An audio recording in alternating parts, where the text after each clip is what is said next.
İyi akşamlar sayın seyirciler.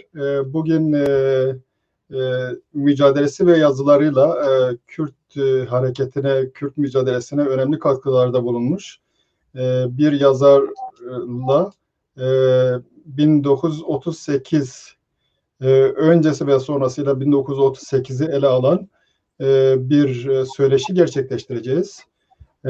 Konuğumuz Munzur Çem. Munzur Çem yıllardır bu alanda mücadele veriyor. Bir dizi sayısız, epey sayıda kitapları da var. Benim yanımda Gülümse Ey Dersim kitabı var. Cilt 1-2.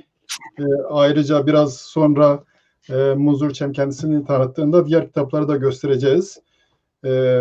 Sayısız makaleleri var bu alanda. Kendisi Dersimli.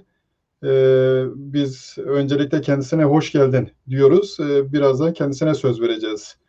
Reji siz eğer evet. Kek Munzur hoş geldiniz. Nasılsınız? Teşekkür ederim. Sağ ol Doğan. Çok teşekkür ederim.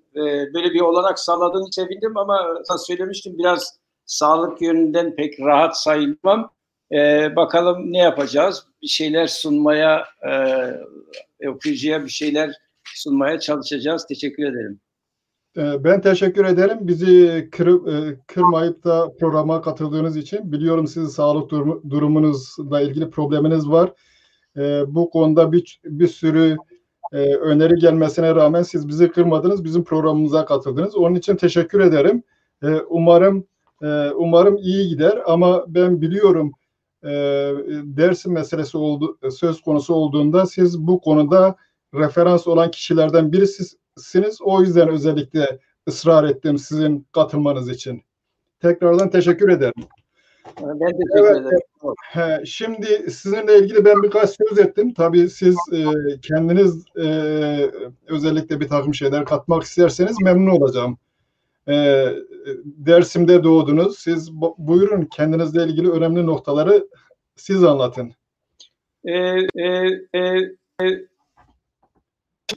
Detaya girmeme gerek yok sanıyorum.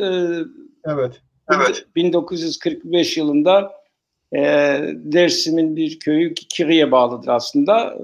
Doğmuşumdur. Ondan sonra köyde okul olmadığı için 10 yaşındayken başka bir köyde komşu okul açıldı. Oraya gittim. Daha sonra ortaokul Nazmiye'de Dersim'in ilçesi Nazmiye'de orada bitirdim. Sonra Sağlık Koleji, Meslek Hayatı. Sonra İktisadi ve Ticari İlimler Yüksekokulu derken Sayıştay Denetçiliği ve sonra 1980 yılında askeri junta gelmeden 3 ay önce yurt dışına çıkmış ülkeyi tercih. Ondan sonra da biliyorsunuz yurt dışında işte çeşitli ülkelerde yaşadım.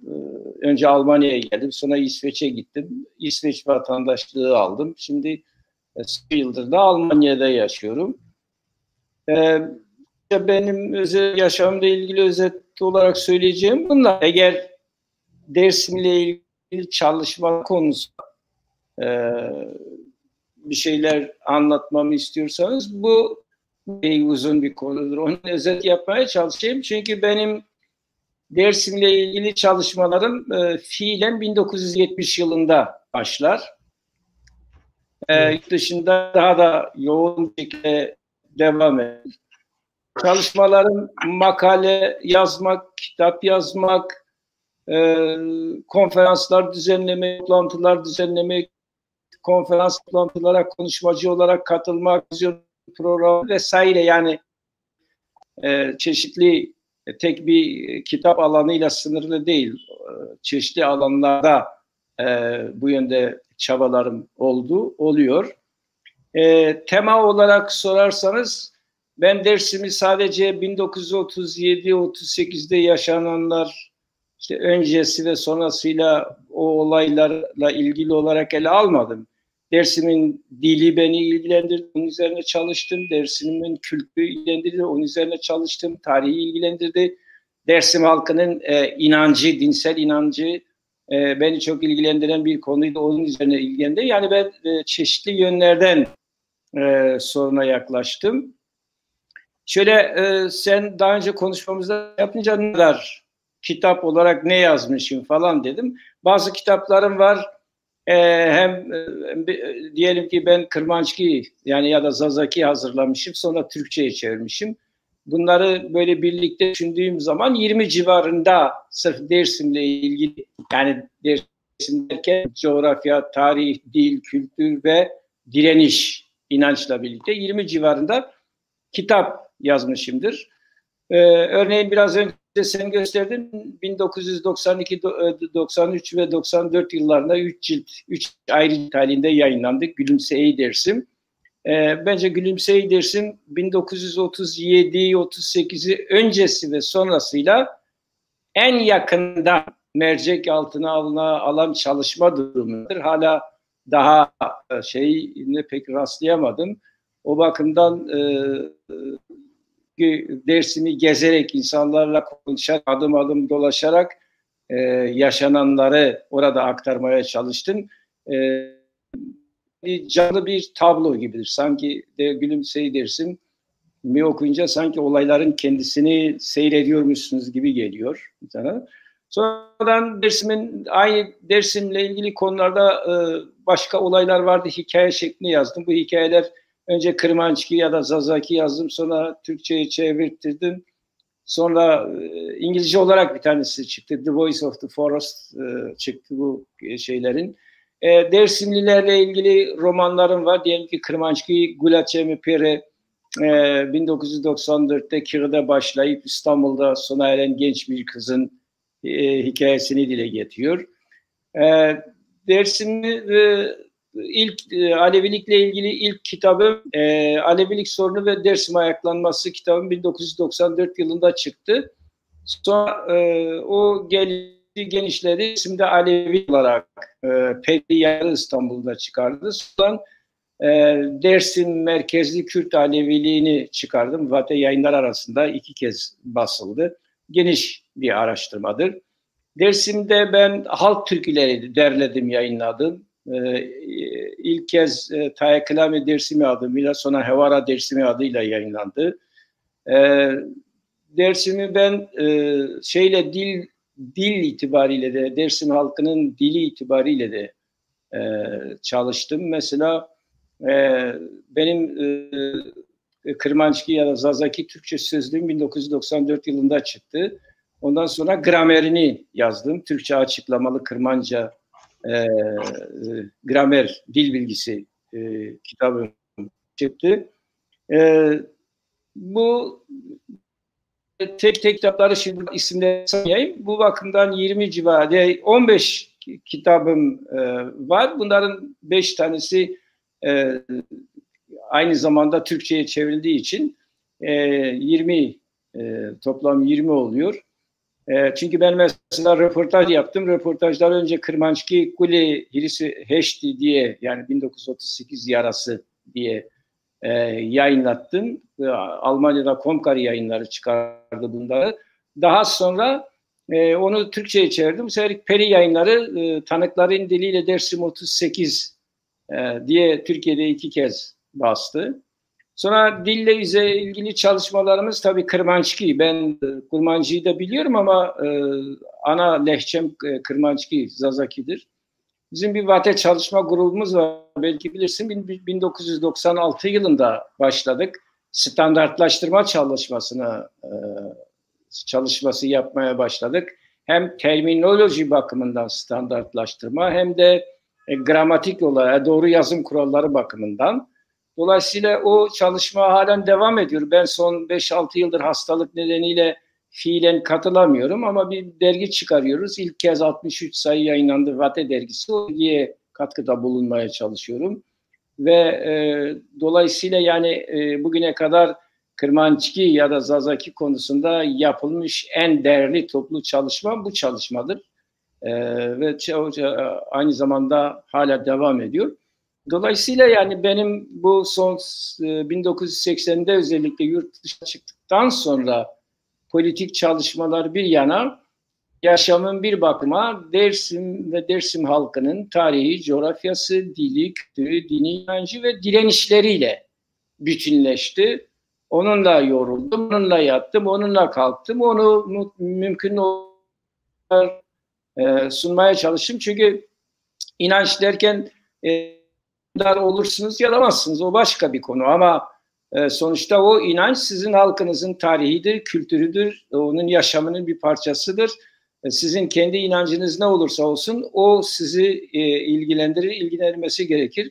Bu nedenle özellikle kültürel olarak ve inançsal olarak Dersim halkının sahip olduğu değerleri araştırma, bulma, ortaya çıkarma, onları bizzat orijinal Kırmançki ile yayınlama, sonra Türkçe'ye çevirisi ve okuyucuya sunma konusunda bir hayli emek sarf ettim. Yoğun çalışmalarım vardı. Şimdi de hastalık bana olanak verdiği sürece, yani fırsat bulabildiğim sürece zaman zaman aynı çalışmaları sürdürüyorum. Yani şimdilik bu kadar yani. Evet, sorular evet. var. Teşekkür ederim. Geçmiş olsun. İnşallah sağlığınıza kavuşursunuz ve çalışmalarınızı devam ettirirsiniz. Bu arada konuya geçmeden önce benim anlatımının sonucunda aklıma gelen bir soru var. Siz kendiniz Zaza kökenlisiniz. Kendinizi Kürt olarak görüyorsunuz ve Kürt olarak kendinizi görmeniz Aleviler konusunda toplumun bu meselesine ilgi göstermesine engel değil. Bu alanda da büyük emekler sarf etmişsiniz ve bir dizi ürün vermişsiniz. Ama şimdilerde örneğin Zazacılık veya Alevilicilik iddiasıyla çıkan bazıları sanki Kürt olmak böyle bir çabaya engelmiş gibi bir şey yayıyorlar. Ama sizin örneğinizde görülebileceği gibi siz onlardan daha fazla ürün vermişsiniz, daha fazla çaba göstermişsiniz değil mi? Şimdi o tabii olay şudur. Birincisi bu Zazalar Kürt değil ya da Aleviler Kürt değil meselesinin bir yanı belki dönemsel olarak yaşanan kimliksel sorunlarla ilgilidir. Yani baskı altındaki toplumlar da her zaman bir kimlik bunalımı yaşanır. Kimlik kayması, kimlik saptırması ya da sapması yaşanır. Bizde işin bu yanı var tabii. Özellikle 1980'den sonra o darbenin darmadağın ettiği sol hareketlerden kopanlar falan büyük bir umutsuzluğa kapıldılar, umutsuz yaşandı. Bir reaksiyon şeklinde, bir arayış şeklinde Aleviler Kürt değildir. Şimdi 1930'lara, 40'lara, 50'lere kadar devlet kaynaklarına baktığınız zaman devlet bizzat kendisi Aleviliğin Kürtlüğü temsil ettiğini raporlarında, belgelerinde söylüyor ki öyledir. Mesela Dersim'de, Sivas yöresinde, Erzincan'da halk arasına gittiği zaman o Alevidir dediği zaman Kürt anlaşılır ya da Kürttür dediği zaman Alevi anlaşılır. Ama Sünnidir dediği zaman Sünni Kürtler ve anlaşılır. Ve o nedenle mesela Sünni Kürtlere Dersim'in batı kesiminde ya da Erzincan'ın kırsal alanlarında birçok yerde Kürt demezler Sünni Kürtlere. Türk derler onlara. Çünkü onlar Sünnidir. Yani halk arasında Sünnilik ile Türklük, Alevilik ile Kürtlük bütünleşmiş kavramlardır. Ama 80'den sonra devlet özel bir program yapmaya başladı. Birkaç konuda Kürtleri uzaklaştırmak için, bölüp parçalamak için. Peki bunlar yani belgeli olan şeylerdir, itiraf edilen şeylerdir. Birincisi Zazalar Kürt değildir ki bu işi yapanların istihbaratla ilişkileri açığa çıktı. bir proje olarak, bir devlet projesi olarak. Ama tabii bunun dışında belki o görüşte olan insanlar da vardı. Bu da doğaldır. Dedim ya, bir belli tarihi dönemlerde, belli koşullarda, belli toplumlarda, özellikle baskı altındaki kimliklere sahip halklarda kaymalar görülebilir. Bu da olabilir. Yani burada olan herkes devletle çalışıyor anlamda söylemiyorum. Ama devlet böyle bir proje yaptı ve bu proje tabii etkili oldu. İkincisi, Aleviler Kürt değildir. Yani iki yanı olan bir projeyle Kürtlerin saflarını daraltma, Kürtleri bölüp birbirlerinden uzaklaştırma projesiydi ki bu Aleviler Kürt değildir projesinin devlet projesi olduğunu bir televizyon programında İzzettin Doğan bizzat kendisi de söylemişti. 19 Temmuz 2007 yılında NTV'de kendisi bunu söylemişti. Böyle bir proje hazırladı. Biz de gittik, katkıda bulunduk ve başardık demişti. Dolayısıyla tabii bu bizim halkımızın kimliğine karşı bir asimilasyon projesidir, bir saldırıdır. Dolayısıyla o beni çok ilgilendirdi ve bu iki konuda elinden geldiği kadar araştırmaya, incelemeye, gerçekleri bulup sunmaya çalıştım. Yani hissi olarak böyle bir kavga eder tarzda değil de işin gerçeği nedir? O beni ilgilendirdi ve o konuda epeyce bir çaba harcadım. Hala da harcıyorum. Evet. Tabii siz Kürtlüğü bir üst kimlik olarak sayıyorsunuz. Onun altında Kurmancı ve Zazaki dilleri var. Bunların hani benim söylememe ya da saymam önemli değil. Tarihi olarak böyledir. Evet. Yani diyelim ki bundan 300 seneden fazla önce Evliya Çelebi Kürtçenin lehçelerini sayarken Zazaca'yı başa alıyor. Mesela Zazaların kendilerine verdikleri isimlerden biri Dimili'dir ya da kurmacılar daha çok onlara Dimili derler. Milattan sonra 148 yılında ölen Arap tarihçisi meşhur Mesudi var. Yani Arapların Herodot'u olarak bilinen tarihçi. O mesela Dimililer Suriye'nin kuzeyinde yaşayan Kürtlerdir diyor. Tebari meşhur Arap tarihçisi aynı şekilde söylüyor. Yani Dimililerin Kürt olduklarına ilişkin belgeler 1500 yıl falan önceden başlar. Dolayısıyla mesela Harvard Üniversitesi'nde Profesör Mehrdad İzzadi şöyle der ki eğer Zazalarla kurmacılardan birinin Kürt olmadığını söylersek kurmacılar için söylememiz gerekir. Çünkü kurmacılar her zaman kendilerine kurmancı ya da kırmenç demişlerdir. Oysa Zazaki konuşanlar ve Zazaki ve Hevrami ya da Gorani konuşan kesim en az 1500 senedir kendilerine Kürt demişlerdir der. Dolayısıyla bu tarihi bir şeydir. Mesela Osmanlı kaynaklarında Dersimlilerden, Alevi Kürtlerden yani Malatya, Maraş, Dersim, Alevi Kürtlerden bahsederken onların dinsel kimliği istisnasız Kızılbaş olarak geçer. Osmanlı arşivlerinde. Ve şeyleri de Kürt olarak geçer. Yani Dersimlilerin Sivas, Malatya, Sivas, Alevi kesimin etnik kimliği de Kürt olarak, ama Kürt olarak tabii Arapçasıyla Ekrad diye geçer.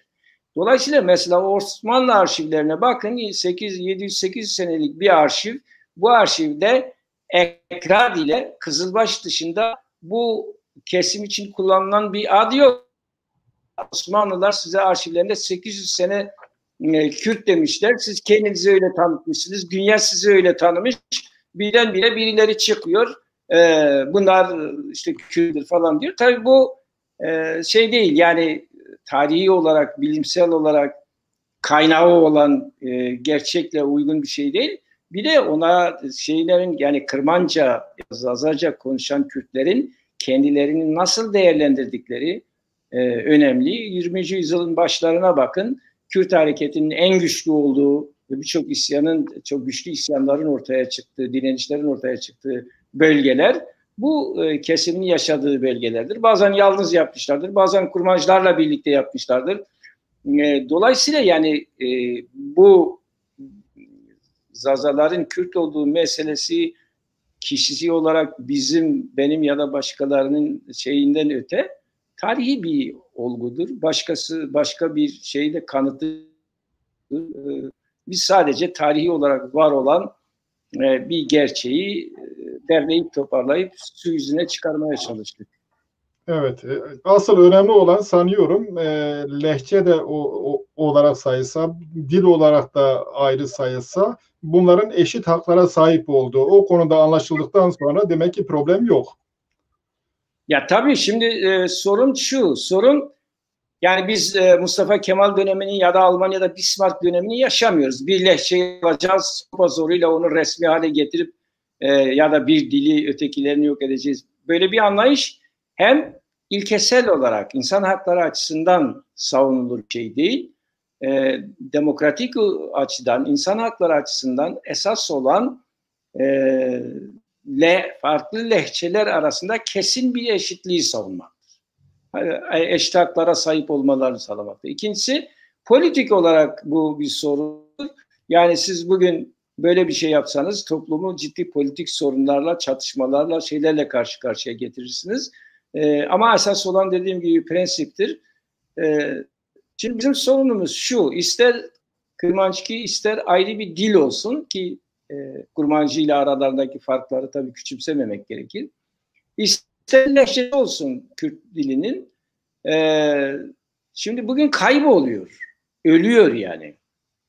Sorun ister lehçe ister ayrı dil olsun, bunu nasıl kurtarabiliriz noktasında yoğunlaşmamız gerekir. Şimdi asıl olarak yapılması gereken bu iken maalesef bu Kürtçe midir değil midir tartışmaları bize çok zaman kaybettirdi. Çok enerji sarf edilmesine neden oldu. Ama bugün ben şahsen iyimser değilim bu konuda.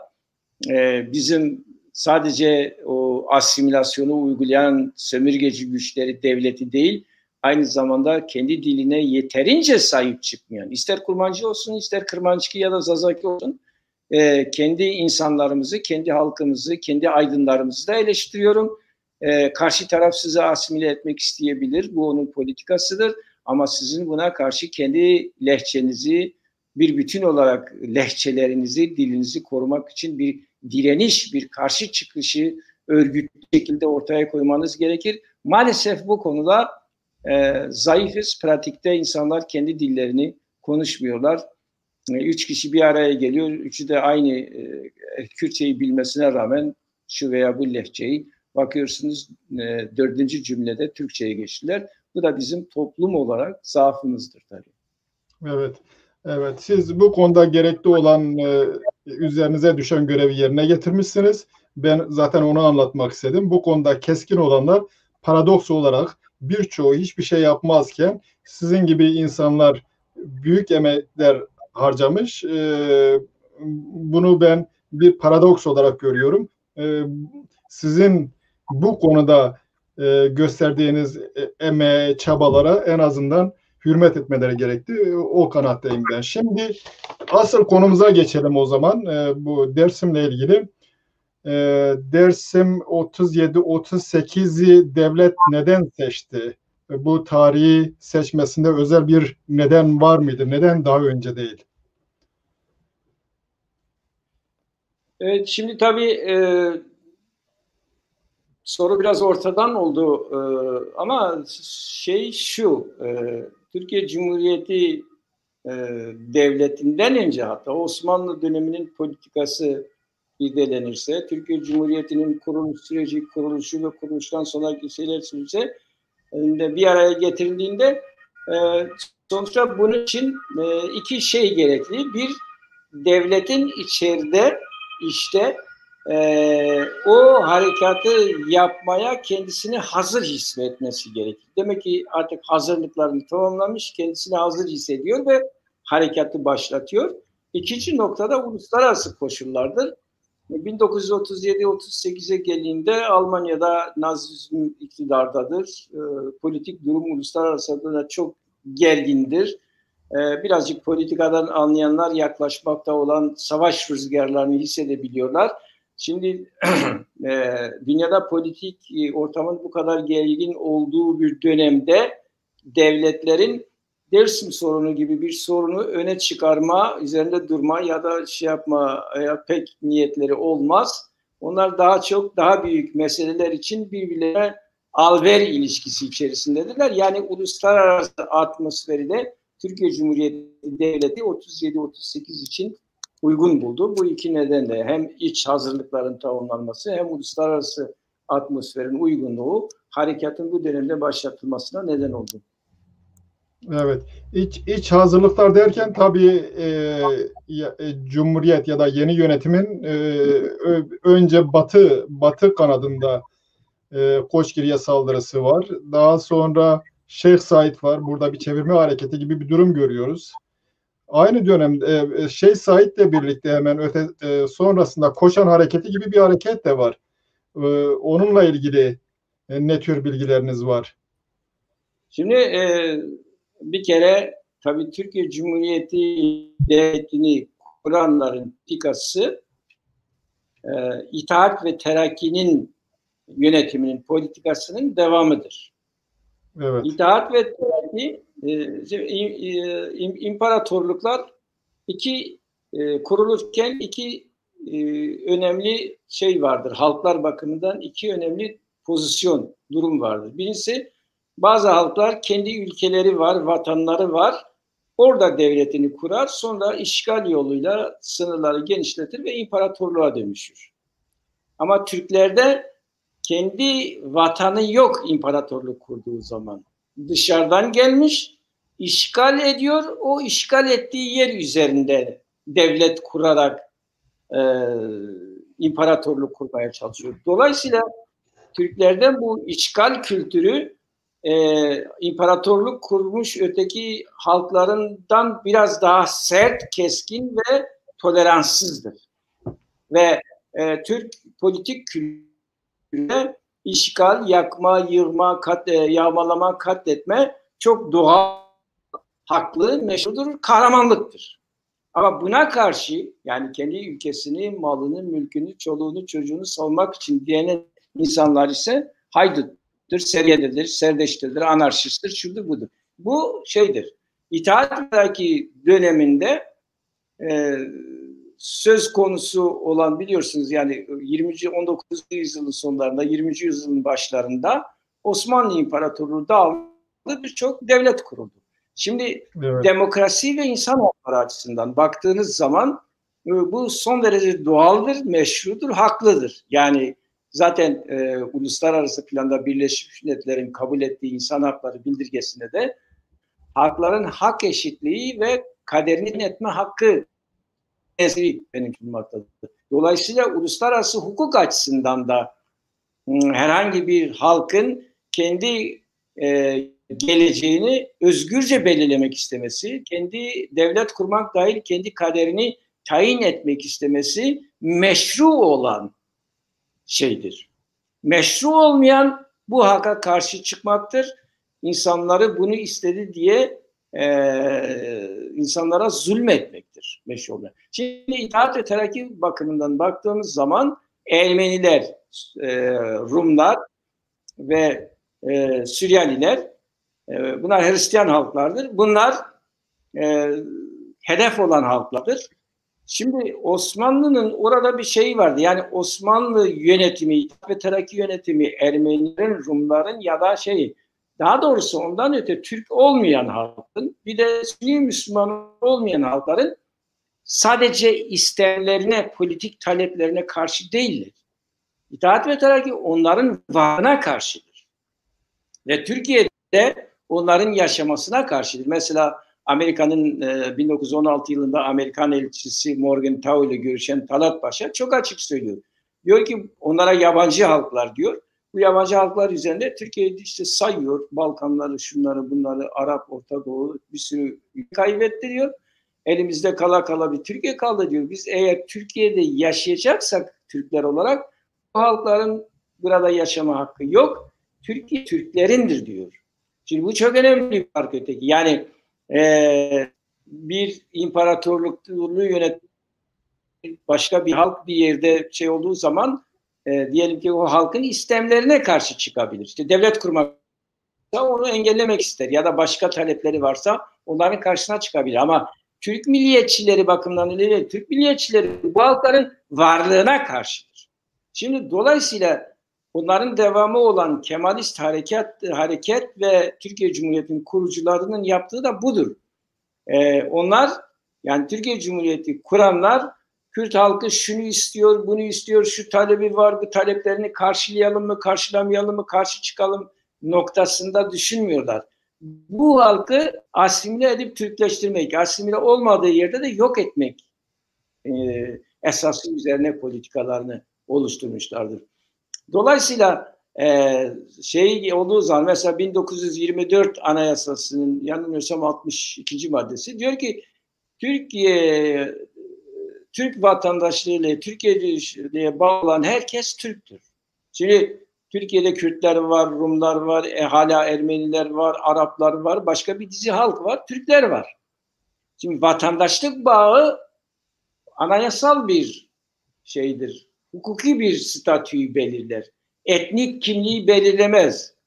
Ama Cumhuriyeti kuranlar Türk olmayan halkların etnik kimliğine karşı oldukları için, kendi kimlikleriyle, dilleriyle, kültürleriyle yaşamalarını istemedikleri için onları Türk saymaya başladılar.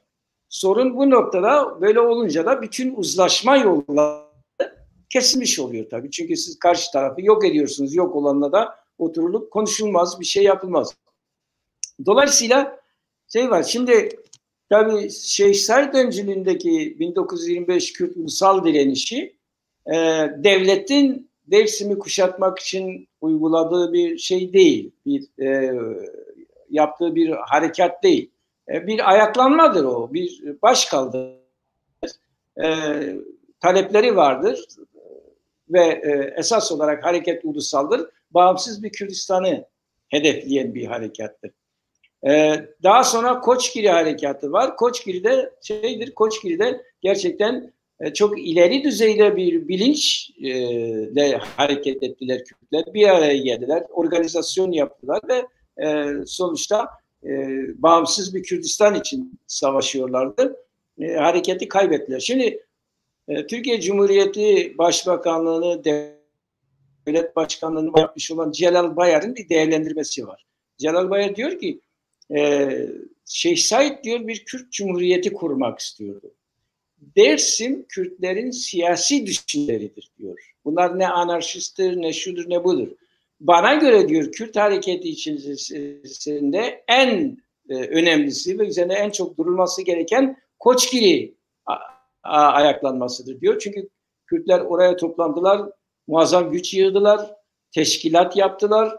Biz de buna karşılık Rumlarla nasıl savaşıyorsak merkez ordusu kurduk ve çatışmalar diyor. İki taraftan da çok kayıp oldu. Başa çıkamayınca diyor Nurettin Paşa, merkez ordusu komutanı tenkil yapmak zorunda kaldı diyor. Şimdi bu devlet başkanlığı yapmış, Türkiye Cumhuriyeti'ni yönetmiş, birinci derece yönetmiş bir insanın tespitidir. Dolayısıyla o 1900 Koçgiri ve 1925 hareketleri doğrudan doğruya kendi başına bağımsız bir Kürdistan'a yönelik harekatlardır. Ama Türkiye Cumhuriyeti kurulduktan sonra Türkiye Cumhuriyeti bu kez Dersim'le ilgili olarak yeni bir proje yapıyor. İstersen ona özel bir başlık altında değineyim. Evet, haklısınız. Tabii merkez ordusunun kurulması da ilginç bir şekilde oluyor. Sanıyorum merkez ordusu da Koçgiri'de çatışmalar başlamadan önce kuruluyor. Yani bir plan dahilinde Koçgiri'yi vurma planı var. Merkez ordusu da o planın bir gereği olarak zaten kuruluyor. Batı cephesi düşürülünce bu sefer daha doğuya Şeyh Said'e yöneliniyor. Ama sanıyorum Dersim'de mesela gelecek programda Cemşi isimli bir arkadaş çıkacak. Kendisi Koçan aşiretinde o konuda bilgi verecek. Sanıyorum belli bir ilişki de var Şeyh Said'le. Ona yardım etme doğrultusunda çabalar. Biz tekrar Dersim'e geçelim. Peki Dersimler, yani Dersim aslında Dersim sadece 38'e sınırlı değil. Dersim'de daha öncesinde Alişer'in faaliyetleri var. Aynı zamanda Dersimlerin öteden beri çeşitli gerek Kürdistan Teali Cemiyeti'ne, gerekse Milletler Cemiyeti'ne gönderdikleri mektuplar da var. Dersimler ne tür çaba içerisinde daha öncesinde kendi haklarını sağlanabilmesi için, daha sonra da Dersim katliamı başladığı zaman dünyaya duyurmak için ne yapıyor Dersimler? Şimdi Koçgiri hareketi sırasında Dersimliler, zaten Koçgiri çoğu Batı Dersim olarak kabul ediyor. Dersimlerle Koçgiriler arasında bir görüş birliği var. Özellikle Batı Dersim arasında. Birlikte hareket etme, birlikte baş kaldırma şeyi düşünüyorlar. İlişkileri var, gidiyorlar, geliyorlar. Yani her iki tarafta da Kürdistan Teali Cemiyeti var. Hatta Sivas yöresi Kürdistan Teali Cemiyeti Şube Başkanı Ali Şerefendi'dir. Şimdi bu dönemde Dersim, Koçgiri ve Dersim'i birlikte alarak göz önüne alacak olursak Dersimlerin çok yoğun bir politik çalışma içinde olduklarını görüyoruz. Mesela Ruslar Erzurum, Birinci Dünya Savaşı'nda Erzurum üzerinden Erzincan'a yürürken önce yol üstündeki tabii cephe gerisini sağlama almak Dersim'in işlerine doğru ilerlemeye başladılar ama Dersim'de çok şiddetli bir direniş gösterdiler. Bir süre sonra Ruslarla Dersimler anlaştılar, çatışmalar kesildi ve Ruslarla Dersimler konusunda Kürtlerin haklarının tanınmasıyla ilgili olarak görüşmeler, bazı alanlarda anlaşmalar sağlandı. Yani bu sıralarda birçok Dersim ileri gelenlerinin Rus çarına falan yazdığı mektuplar bile var. Şimdi bir bu. İkincisi Rus kuvvetleri Erzincan'a geldikten sonra mesela Alişer Efendi görevlendiriliyor ve Alişer Efendi gidip Rus yöneticilerle, Erzincan'daki Rus yöneticilerle Kürt halkının hakları konusunu görüşüyor. Şimdi burada dikkat edilmesi gereken şudur. Koçgirililer ve Dersimler ki birlikteler. Yani onlardan hangisini söylesem ikisini birlikte anlamak gerekir.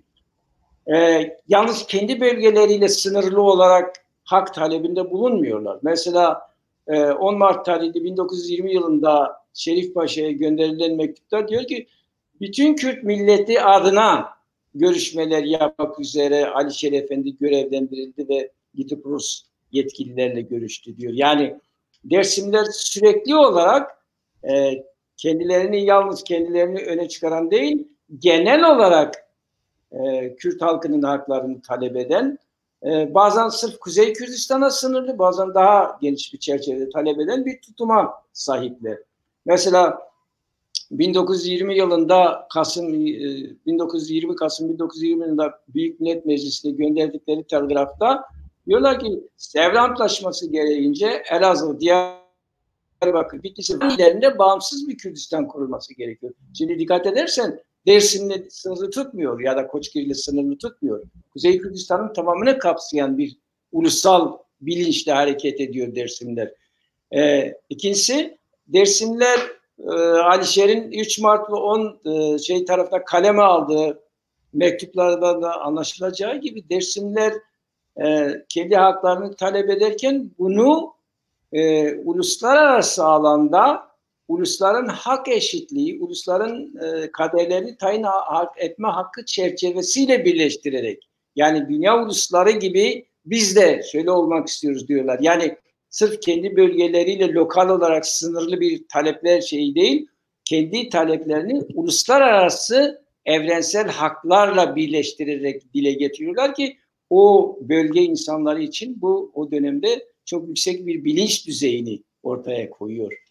Dolayısıyla yani Dersimliler sırf kendilerini tecrit etmiş halde kendi bölgeleriyle ilgili çalışmalar yaptılar gibi bir düşünce doğru olmaz. Üçüncü nokta, Dersimler inanç farkının, yani örneğin Alevi-Sünni farkının ileride güçlerin birleşmesine, yurtsever güçlerin birlikte hareket etmelerine zarar verebileceğini düşünerek buna karşı çok hassasla buna karşı çıkıyorlar. Hatta Alişer Kürdistan Teali Cemiyeti'ne yazdığı mektupta diyor ki Kürdistan dinen ve ırkan bir bütündür diyor. Bölünemez diyor. Kürdistan Kürdistan'dır, Kürt Kürt'tür diyor. Bunların hakları birdir diyor.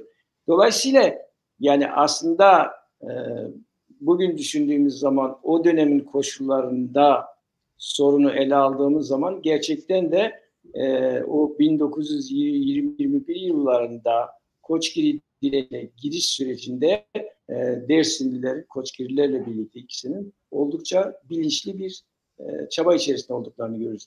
Tabii Koçgiri Harekatı'nın devlet bilerek onu kış aylarında başlatıyor ve tabii kış aylarının yarattığı olumsuzluk nedeniyle Dersim'den Koçgiri'ye yarın gidemiyor. Onu bilerek seçiyor. Vesaire. Yani dolayısıyla bizim ele alırken, bu sorunu ele alırken böyle de tecrit edilmiş Kürdistan'ın bir parçası noktasından öte genel olarak Kürt halkının hak isteme talebi ve kendi bölgesindeki sorunları, onların çözümünü de o genel perspektifin, o genel çerçevenin içerisine oturmak şeklinde bir yaklaşımla ele almamız gerekir. Çünkü doğrusu odur. Yani yaşanan odur. Evet. Bu söz konusu mektup üzerinde biraz durmak istiyorum. Kürdistan Tali Cemiyeti'ne gönderilen bir mektup. O zaman Kürdistan Tali Cemiyeti içerisinde iki grup var. Bir grup hakların elde edilebilmesi için mücadeleden bahsediyor. Diğeri özellikle Kürdistan Tali Cemiyeti'nin başkanı Seyit Abdülkadir önderliğindeki grup bu zor durumda Müslüman kardeşimize dokunmayalım diyor. Bunun üzerine Alişer bir mektup kaleme alıyor ve onların hassasiyetlerine, İslami hassasiyetlerine de gönderme yapan bir mektup. Ya onların hassasiyetlerini gideren, onların hassasiyetlerine yer veren, bütün bunlara rağmen, bütün İslamlığımıza rağmen bak bunlar saldırıyor, saldıracaklar, dinlemeyecekler, din birliği falan söz konusu değil ama görünen o. Alişer'in bu konudaki son derece diplomatik ve kendi pozisyonundan onları memnun edebilmek için bir adım geriye gitmiş olmasına rağmen ses vermiyor tabii Kürdistan Tali Cemiyeti'nin başkanı ama 4-5 sene sonra Said Hareketi sırasında o da idam ediliyor. Burada belli ki Kürt önderleri açısından belli bir öngörüsüzlük söz konusu. Geleceği görmeme gibi bir durum söz konusu. Değil mi? Yani birisi Seyyid Abdülkadir bakımından durum şu. Arşivler elde olmadığı için bazı şeyler yani açık değil. Mesela Seyyid Abdülkadir Şerif Paşa'yı destekliyor. Şerif Paşa'yı destekleyenler daha çok Kürdistancılardır. Yani Kürdistan'ın kurulmasını isteyenlerdir. İkincisi Alişer Kürdistan Tali Cemiyeti'nin Sivas yöresindeki şube başkanıdır. Onlarla haberleşiyor. Seyyid Abdülkadir'e nereden bakarsanız bakın pratikte bir dizi adımla hareketi desteklediği gözüküyor. Yani karşı çıkmıyor, destekliyor. Dolayısıyla acaba Seyyid Abdülkadir Türklerle şu dönemde ayrı düşmeyelim falan derken onun sınırı neydi, çerçevesi neydi? Çünkü bir yandan onu söylerken bir yandan da Şerif Paşa'yı desteklemesini ya da Koçgiri Hareketi'ni desteklemesini nasıl değerlendirmek gerekir? Muhtemelen işte bu federal bir model düşünmüş olabilir adını koymasa bile. Ama dediğim gibi o dönemin arşivleri çoğunluğu tahrip edildiği, yok edildiği ya da gizlendiği için tabii şeyini bilemiyoruz. Ama sorun şudur. Yani o dönemde Kürtler genel olarak ikiye ayrılıyor politik bakımından. Bir kesimi Osmanlı İmparatorluğu çerçevesinde Kürt sorununun çözümünden yanadır. Hasan Hayriler falan bunu diyorlar. Yani evet Kürt halkı var, Kürt halkının hakları var ama biz bunu Türklerle birlikte kuracağımız Osmanlı İmparatorluğu çerçevesinde halletmeliyiz diyenler var. Öte taraftan hayır, işte Türklerle birlikte bunu yapamayız çünkü ortaya çıkan Kemalist hareketle İttihat ve Terakki'nin devamı bizim kendi bağımsız devletimizi kurmamız gerekir diyen işte Alişer Efendi Baytar Nuri dersinde de benzeri kesimlerin söylediği tezdir. Bu iki tez çatışıyor. Mesela Koçgili'de direniş olurken Hasan Ali mecliste çıkıyor. Diyor ki asıl silahlı haydutlar dağda Alişer denen adamın komutasındalar. Bu kadar karşı. Ama aynı Hasan Ali 1925'te Şeyh Şerif Elazığ'a geldiği zaman evine gidiyor. Birlikte telgraf çekiyorlar. Sükuneti sağlayın, geleceğiz, görüşeceğiz falan diyorlar. Demek oluyor ki yani o dönemin Kürtleri tabii o görüş farkları olmakla birlikte iki farklı çizgi çatışıyor.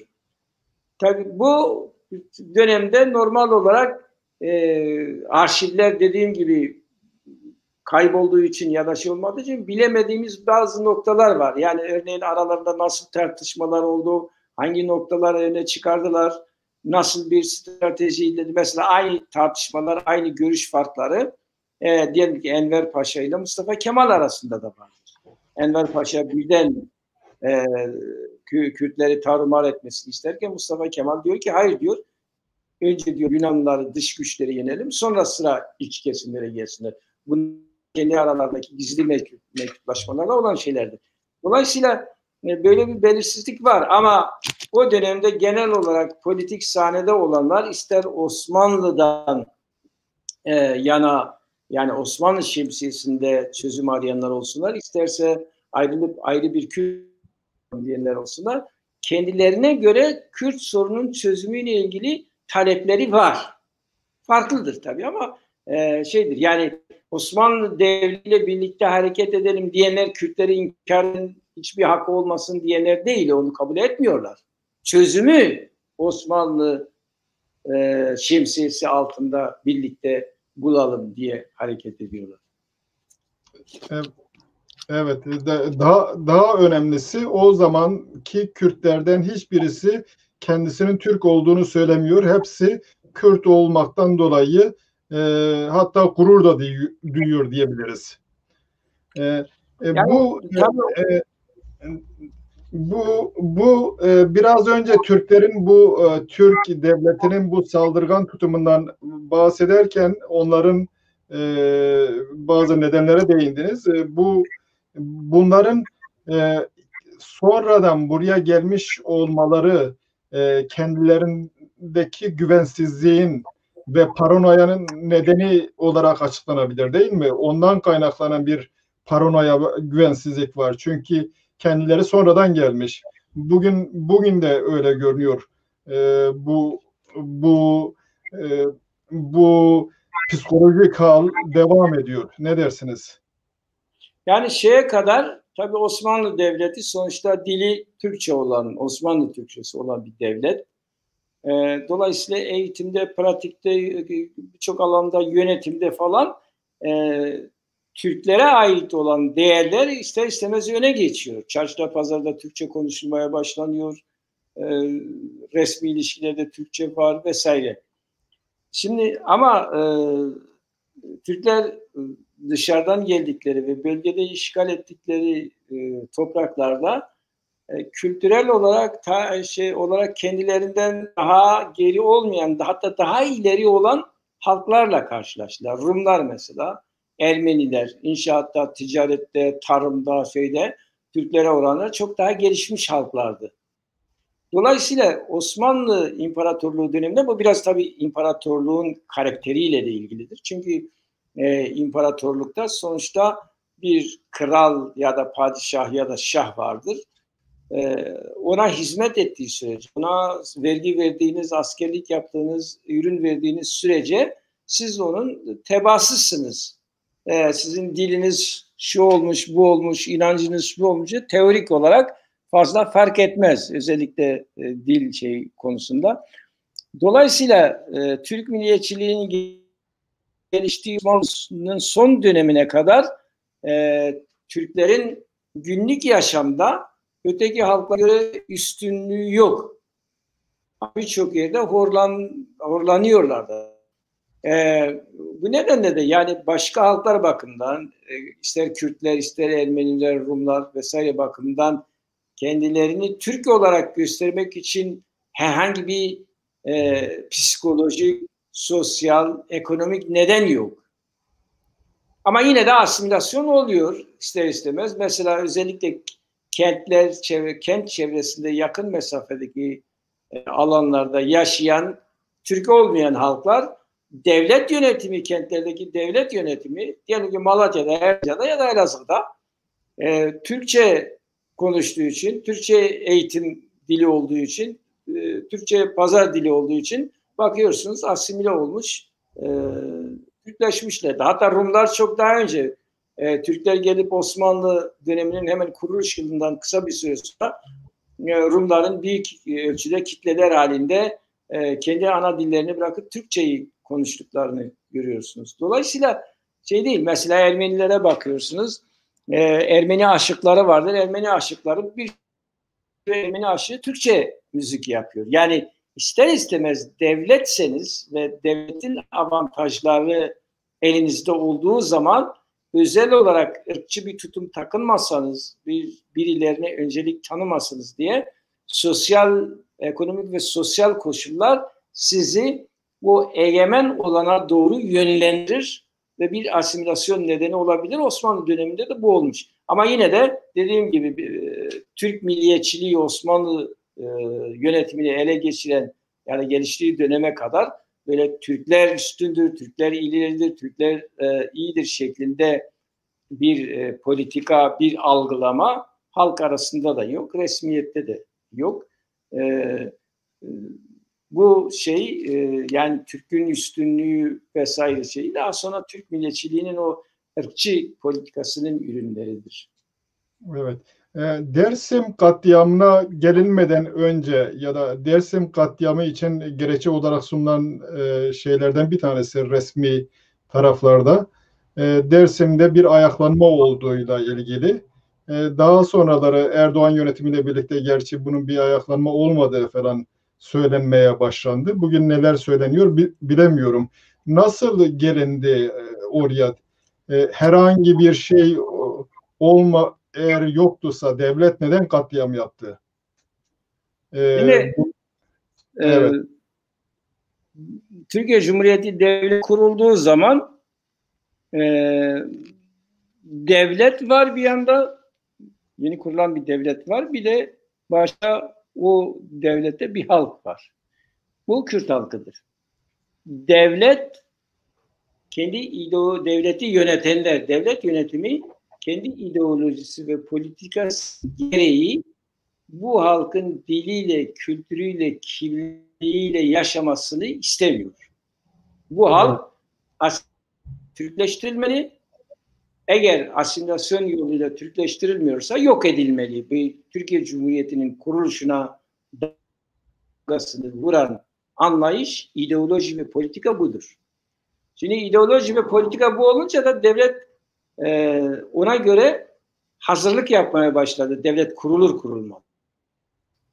Ama daha hazırlıkların ilk aşamasındayken, yani çünkü yeni kurulan devlet Kürt sorunu gibi bir sorunla karşı karşıya olduğuna göre onun için bir politika etmesi gerekir, bir program ortaya koyması gerekir. 1925 ayaklanması baş gösterdi. Şimdi bundan sonra ayaklanmanın bastırılmasından sonra devletin genel olarak Kürt sorununu kendi açısından çözme, yani Kürtleri bitirme, asimile edip Türkleştirme konusunda çaba harcadığını ve bir proje ortaya koyduğunu görüyoruz. Bu projenin adı Şark Islahat Planı'dır. Şark Islahat Planı, Türkiye Cumhuriyeti sınırları içerisinde yaşayan Kürtlerin tamamını kapsayan bir projedir. Dersim veya yani onlar Fırat'ın batısı diyorlar daha çok. Dersim Fırat'ın batısı da bu projenin, bu programın bir parçasını teşkil ediyor. Yani ondan ayrı değildir. 1926 yılında Genelkurmay kaynaklarında bir şey var. Diyor ki Doğu ve Güneydoğu'nun öteki yöreleri gibi Genelkurmay Başkanlığı Dersim'le ilgili olarak da gelen raporları ele aldı, değerlendirdi. Dersim'in ıslahının zorunlu olduğuna karar verdi ve keyfiyet uzun vadeli bir plana bağlandı. Yani demek ki 1926 yılında raporlar geliyor, üzerinde konuşuluyor. Dersim meselesinin onlara göre ıslahı zorunludur. Bunun için de bir plan yapıp yani hemen o anda değil de bir plan yapıp süreç içerisinde bu sorunu çözmek gerekir diye bir gizli bir proje hazırlamışlar Dersim için. Şimdi bu dönemde devletin üst düzey kadro yöneticileri, başbakanları, bakanları, meclis başkanı, genelkurmay, jandarma genel komutanlığının Kürt sorunuyla bu arada tabii Dersim'le ilgili olarak raporlar hazırladıklarını görüyoruz. Çünkü bir politikayı tespit ederken, adım atarken bu tür teknik düzeyde sorunu ele alan raporlara teknik ve politik düzeyde ihtiyaç var. Mesela Müfettiş Hamdi Bey'in raporu var, Vali Ali Cemal'in raporu var, İçişleri Bakanı Cemil Bey'in raporu var. Daha sonra Celal Bayar'ın, İsmet İnönü'nün, Genelkurmay Başkanı Fevzi Çakmak'ın raporları var. Bu raporların tümünde istisnasız Dersim sorunu Kürt sorununun bir parçası olarak, Kürt sorunu olarak kabul ediyor. Açık yazıyorlar yani. Dışarıda Kürt yoktur falan diyorlar ama gizli raporlarında bunu Kürt sorunu olduğunu ve Kürt sorunun bir parçası olduğunu çok açık yazıyorlar.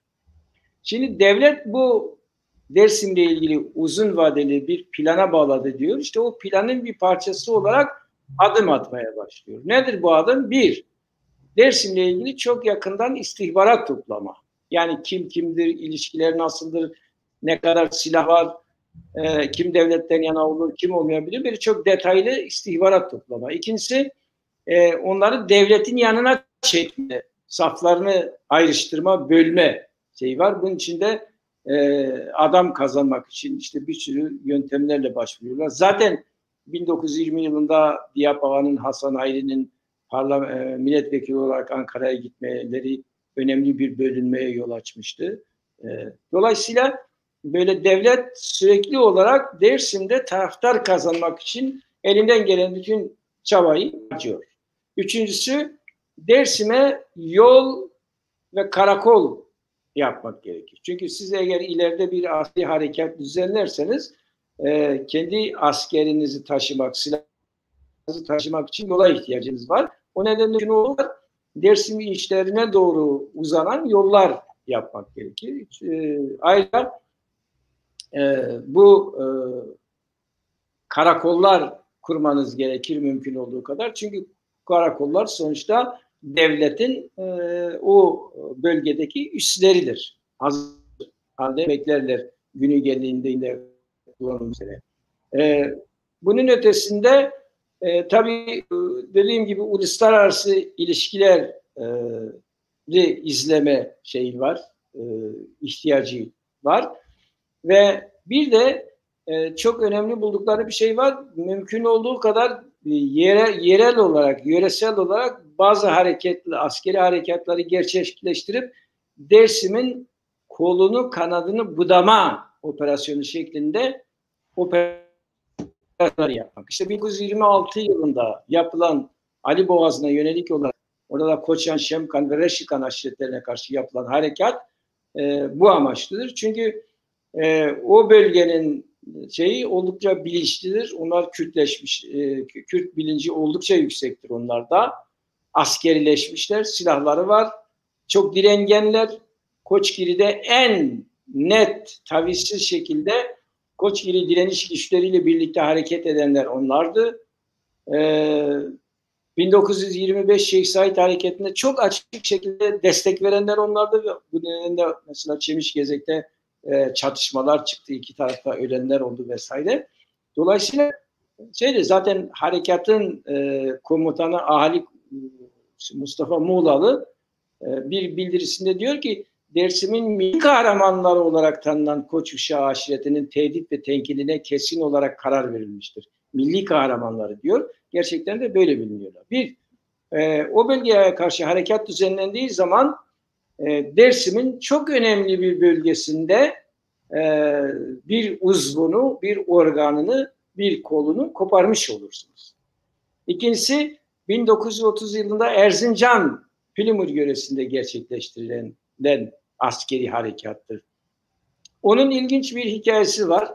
Mesela Maraşal Fevzi Çakmak Ağrı ayaklanma bölgesinde dönerken bir 6 ay falan Erzincan'da kalıyor. Onun orada İçişleri Bakanı ile Başbakan'a yazdığı mektuplar var. Şunu söylüyor. Diyor ki bu bölgede diyor şu kadar Kürt var diyor. Kürtler sistem dahilinde Erzincan'a geliyorlar. Kürtçe konuşuluyor. Bu bölgede Alevilik Kürtlüğü temsil ettiği için Alevi Türkler bile kendi dillerini bırakıp Kürtçe konuşuyorlar. Kürtçe hızla yaygınlaşıyor. İşte bunlar ekonomiye zarar veriyorlar. Yani tedbir almazsak bir süre sonra Erzincan'da Türklük namına bir şeyden bahsetmeyi mümkün olmaz diyor. Dolayısıyla bizim bir askeri harekat düzenlememiz gerekir. İşte şu kadar insanı sürgün etmeliyiz, şu köyleri bombalamalıyız. Çok ilginçtir. Maraşal Fevzi Çakmak orada bir öneride bulunuyor. 5 köy sayıyor, merkezi köyler. Bunlar Harsiye, Gurk vesaire, Dağbek. Erzincan'a nakledilecek bir uçak filosuyla diyor gece bunlara bir baskın düzenleyelim. Düşünün ki insanlar köylerinde normal uyuyorlar. Bir gece vakti birden uçak köyü bombalıyor. Yaş, cins ve şey farkı gözetmeksizin insanları katlediyor. Böyle bir baskın diyor örnek teşkil eder, ötekileri için etki eder geri kalan köylere diyor.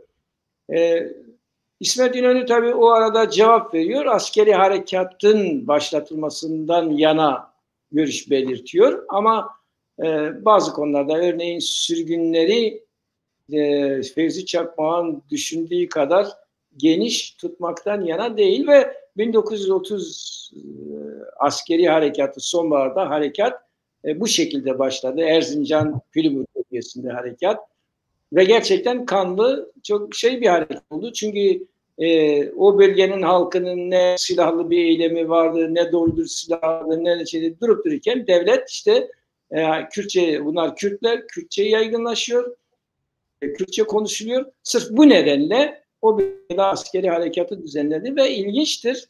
Mesela o dönemde Erzincan valisi olan Ali Kemali Erzincan adlı kitabında anlatıyor. Bir örnek veriyor. Diyor ki gece vakti diyor topları götürdük diyor. Dağbey köyünün çevresine dizdik diyor. Ateş edip köyü yerle bir ettik diyor. Sabahleyin gelince baktık ki eyvah diyor Kürtler önceden haber almış köyü terk etmişler. Ne ölen var ne yaralan. Şimdi düşünüyor musun? Bir devlet topları götürüyor gece bir köyü yok etmek için ki bunu birçok köyde yapmışlar. Tabii o bir örnek olarak söylüyor. Yani bu kadar zalim, bu kadar ahlaksızca, bu kadar barbarca bir uygulama. Tabii bu iki harekat biri Dersim'in kuzeyinde, biri güneybatısında gerçekleşen 1926 Koçan ve 1930 Erzincan Pülümür harekatı Dersimleri önemli ölçüde Dersim'i zayıflatan harekatlardı. Ama sorun şuydu. 1925 yılında Şeyh Said Hareketi yenilgiye uğrayıp Hasan Ağa idam edildikten sonra Dersimliler taleplerini geri çektiler artık. Ondan sonra daha önce bahsettikleri gibi Kürdistan'dan falan açıktan bahsetmez oldular. O dönemden sonra Dersimlilerin bütün çabası Dersim'in tamamına yönelik bir soykırımı, bir katliamı önleme esası üzerine şekillenmiş. İlişkiler ona göredir. Dolayısıyla çatışmalar yaşandı. Karşıtlıklara mesela hem Ali Boğazı'nda hem kuzeyde Erzincan'da önemli çatışmalar yaşandı ama genel olarak Dersim'de böyle koşulları yoktu. Yani onlara zaten 1926 harekatında Dersim aşiretlerinin önemlice bir kesimi Batı Dersim'de devleti destekler pozisyonda gözüküyorlardı. Ne kadar samimiydi, ne kadar hayır ama devletten yana tavır aldılar. Dolayısıyla şimdi bunlar da öteki şeylerdir. Diyelim ki Dersimli 37-38'e götüren hazırlıkların bir kolu da bu askeri harekatlardır. Bir diğer nokta ilk kez devlet bu dönemde açıktan Dersimlilerin etnik kimliğini tartışıyor. Bu yönde de farklı görüşleri var. Diyelim ki Hasan Reşit Tankut profesör, Mustafa Kemal'in danışmanıdır. O işte bir takım dilsel çalışmalar yapıyor. Etiler ve Sümerlere atıfta bulunuyor. Dolayısıyla Dersimlerin aslında Sümer olduklarını, Sümerler de Türktür diyor. Dolayısıyla Dersimler de Türktür. Çünkü Sümerler Türk olunca, Dersimler de Sümer olunca Dersimler Türk olmuş oluyor. Böyle bir formülasyon olaya yaklaşıyor. Ama Abdullah Avdoğan ve onun paralelinde Nazım olan Nazmi Sevgen vesaire askeri kanat daha çok. İşte eskiden Orta Asya'daydılar. Bunlar demir Tunç dönemi yaşıyorlardı. Demircilik yapıyorlardı vesaire. Sonradan bu bölgeye geldiler. İşte Tunç eli oradan geliyor. Dersimler aslen yani Kürtlükle ilgisi yok. Türktür de. Şimdi Dersimlilerin kimliğiyle ilgili resmi, açık, yoğun şekilde devlet propagandası tartışmaları bu dönemde başlıyor. Yani demek ki oluyor ki ekonomik olarak istihbarat yönüyle, idari yönden karakollar ve yollar yaparak askeri operasyonlar düzenliyor ve Dersim'in kimliğiyle ilgili sistematik bir propaganda yaparak devlet Dersim'i ayrıştırmaya, çürütmeye, davasından uzaklaştırmaya, günü gelince de vurmaya hazırlanıyor. Dersim'e giden şeyler bunlar. Yani idari önlemler. Bir de tabii yasal şeyler vardır. Mesela nedir yasal şeyler? Devlet 1934 yılında ileride yapılacak olan Dersim katliamı gibi harekatlara yasal zemin hazırlamak üzere mesela 2510 sayılı yasayı çıkardı. 2510 sayılı yasa açıkça Türk kültüründen olan olmayan, Türk soyundan olan olmayan, Türk ırkından olan olmayan ayrımı yaparak hazırlanmış bir yasadır. Dersim'de 1937-38'de gerçekleştirilen sürgünlerin yasal dayanağı budur. Arkasından 1935 yılında Tunceli Kanunlarını çıkardılar. Tunceli Kanunları ise pratikte bir jenosidi, bir soykırımı yapmak için ne gerekiyorsa bütün olanakları o orada görev yapan askeri ve sivil yöneticilere veren bir anayasadır. Arkasından sıkı yönetim General Abdülhamid'e 1937 yılına böylece geliniyor.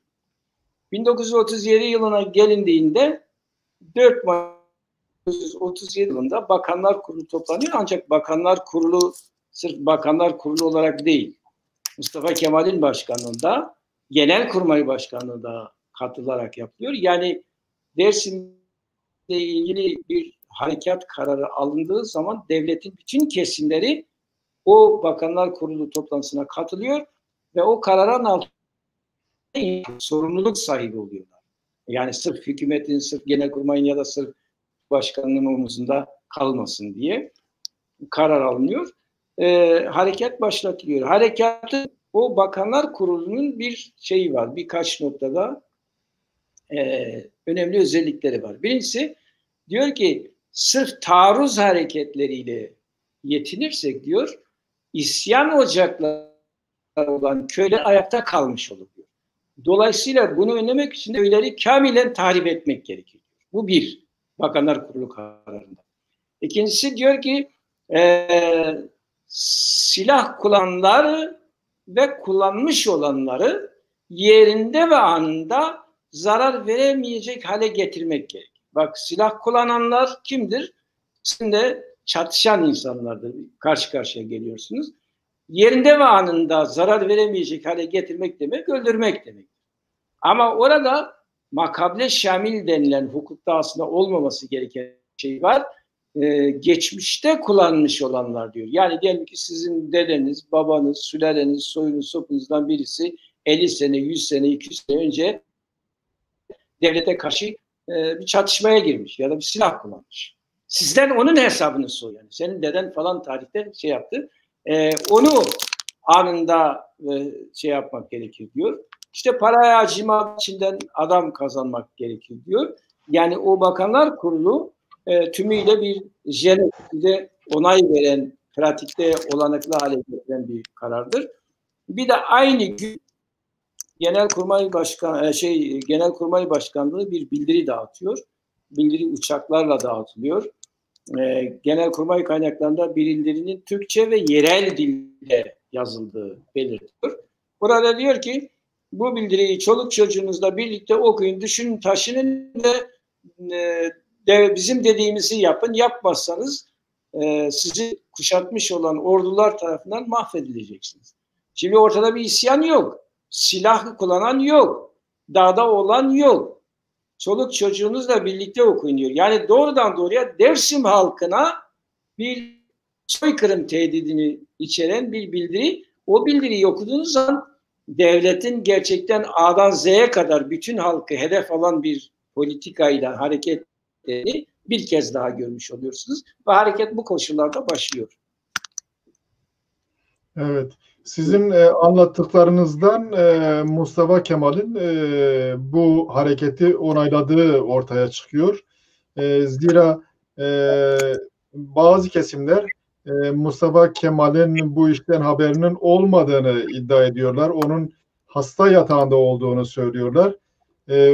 Hareket çok öncesinde planlandığına göre bu da tümden geçersiz sayılabilecek bir iddia olarak duruyor bir.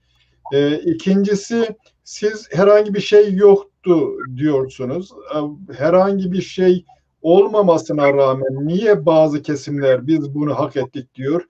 Bazı kesimler de hiçbir şey istemedik diyebilmek için, onu ispatlamak için özel bir çaba gösteriyorlar. Bunu nasıl açıklamak lazım? Bu iki uç birbirine karşı görünen iki tavrı. Şimdi Mustafa Kemal'in haberi yoktu demek, Erdoğan'ın Afrin'de olanlardan haberi yoktu demekten farkı yok. Yani devlet yönetimini bilenler, bu komik bir iddiadır, çok ciddiye alınacak bir şey değil. Bir, ikincisi Mustafa Kemal ordu kendisine doğrudan doğruya kendisine bağlıdır. Başbakan'a değil yani. Ona bağlıdır ve başkomutanıdır. Üçüncüsü Mustafa Kemal böyle ondan habersiz sinek uçamayacak derecede diktatör, kontrolcü bir liderdir. Şimdi kararnameler çıkıyor, altında Mustafa Kemal'in imzası var. Yasalar çıkıyor, altında Mustafa Kemal'in imzası var. 1936 yılında meclise açış konuşmasında açık şekilde Dersim bir çıbandır, kökünden söküp atılmalıdır diyen o, harekat sırasında 37'de ve 38'de en az 3 kez Elazığ ve Dersim'e giden o. Mesela Celal Bayar anılarında anlatıyor. Diyor ki 1938'de Atatürk ile birlikte Dersim'deydik diyor. İşte karakollarımıza saldırılar falan devam ediyor diyor. Atatürk benim yüzüme baktı. Tabii ben başbakanım, anlıyorum niye baktığını. Diyor, dedim ki bana bakışınızın nedenini anlıyorum efendim. Ne emredersiniz yapacağız diyor dedim. Atatürk dedi ki mesuliyeti üzerime alıyorum, dersimi vuracağız ve vurduk diyor. Yani bunu Türkiye Cumhuriyeti'nin başbakanı Atatürk'le birlikte böyle yaptık diyor. Ama birileri hala çıkıp Atatürk'ün haberi yok diyorsa o onların kendi sorunudur. Yani ciddiye alınıp üzerine konuşulacak bir tarafı yok. O zaman niye kararnameleri imzaladı? Bakanlar Kurulu kararını biraz önce bahsettim. Niye o yönetti vesaire sorusunu sormak lazım. Şimdi o senin sorduğun soruda şöyle bir şey var. Ben mesela televizyonları falan izliyorum. Tartışmalara bakıyorum bazen. Birileri çıkıyor. Şöyle söylüyor. Efendim Dersim'de bir şey yoktu. Sebepsiz yere devlet bu harekatı yaptı. Şimdi bu nedir? Peki bir şey olsaydı o zaman demek ki devletin yaptığı haklı olurdu anlamına geliyor. Şimdi bir devlet kendisine karşı eğer bir yerde bir grup silah kullanıyorsa o grupla savaşır, onu cezalandırmaya çalışır. Bu doğal bir şeydir. Ama bir devlet bir şey olsa bile suçu olmayan yaşlısıyla, genciyle, kadınıyla, çocuğuyla, bebeğiyle on binlerce insanı katletme hakkına sahip değil. Yani onlarca grup da olsa, güçlü bir tane silahlı direniş de olsa, devlet elinde silahı olup savaşanlarla savaşır. Devlet suçsuz insanları, bebekleri, çocukları, kadınları katletme hakkına sahip değildir. Dolayısıyla eğer Dersimler bir şey yapsalardı bile 1937-38'de yapılan katliamın herhangi bir meşru tarafı olmazdı. Bir işin bu yanı var.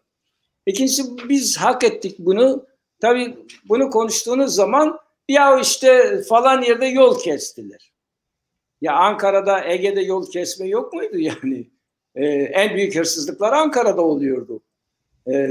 Şimdi bir yerde diyelim ki Dersim'de yol kesmişler. Yani yol bir grup, birkaç insan gidip birilerinin yolunu kesti diye sen ondan onlarca, yüzlerce kilometre öteye kadar olan bir bölgede çoluğu çocuğu katletme hakkın mı var? Bu biraz şeydir, bu Stockholm sendromu denilen bir olaydır. Yani Dersim'de Stockholm sendromunu yaşayan, yani katiline biat etme denen olaydır. Biraz onun etkisi var. Dolayısıyla gerçi bugün önemli ölçüde aşıldı ama hala da tabii ilgisizlikler şeyler vardır. Dolayısıyla o yani iki noktada bir zaaf görüyoruz. Dediğim gibi elbette Dersim 1937'de devlet askeri harekata başladıktan sonra yer yer ona karşı çıkanlar oldu, çatışmalar oldu. Özellikle 8'de çok geniş çatışmalar oldu. Ama bu sizi yok etmeye gelmiş olan bir orduya karşı kendinizi savunma çatışmalarıdır. Yoksa hareketin başlamasına neden olan bir silahlı direnme veya ayaklanma asla yoktu. Bu tamamen önceden planlanmış, hazırlıkları yapılmış. Bir bölgede dili devletin dili olmayan, kültürü onun kültürü olmayan, dini inancı onun dini inancı olmayan bir toplumu, bir halkı sindirme ve yok etme planlanmasıdır. Planlanmış soykırımdır. Asla onun yapılmasına neden olabilecek bir gerekçe, bir pratik adım söz konusu değil. Evet. Alevi kesimlerde Mustafa Kemal'e yönelik onun Alevi olduğuyla ilgili de propagandalar yapılıyor yoğun olarak. Hatta bir kısmı gerçekten buna da inanıyor. Ama sizin anlattıklarınızdan ben Dersim'e hareket yapılmasının bir nedeninin onların Alevi ya da Reyhak inancında olması. Dolayısıyla Mustafa Kemal aynı zamanda bunların inancına da karşı. O sonucu çıkarıyorum ben. Onu da bir sorun olarak görüyor. Onların inancını ve kendisi layık değil o zaman. Doğan, şöyle bir şey var. Devletin Dersim halka karşı izlediği bir politika var. Bu politikayı Sason'da da, Ağrı'da da, Zilan Deresi'nde de yani başka bölgelerde de yaşayan Kürt halkına karşı aynen uygulanmış. Belki ölü sayısı az ya da çok olur ama mesela Dersim'den hiçbir yönden herhangi bir farkı yok. Hani bir baskında 20 bin insanı bir gecede yok etmişler. Dolayısıyla yani sorunun politik olarak, ideolojik olarak asıl nedeni o halkın Kürt kimliğidir, dilidir, şeyidir. Ama Dersim'e geldiği zaman Dersim hem coğrafi olarak çok stratejik bir bölgededir. Erzurum ile Erzincan arasındadır. Aras Nehri kıyısındadır. Karasu Nehri kıyısındadır. Hem tarihi geçmişte Osmanlı döneminde sürekli direnen bir tarihi, direnişçi bir tarihi vardır.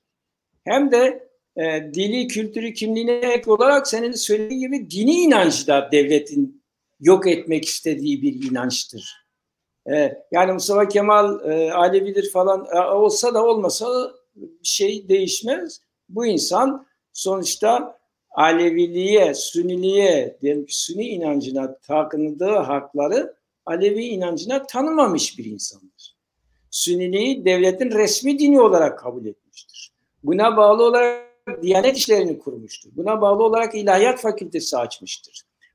Buna bağlı olarak bir köy kanunu çıkarmış. Köy kanununda mescit sonradan cami yaptılar. Mecburidir köy kanununda demişti. Yani Mustafa Kemal'in çıktığı kanunu uygularsan Alevi köylerinin hepsine mescit yapmak, sonradan cami yapmak gerekiyordu. Dolayısıyla şimdi her bakımdan Sünniliği esas alan, onu devlet dini kabul eden, onu kurumlarını kuran, onu devletten destekleyen politika var.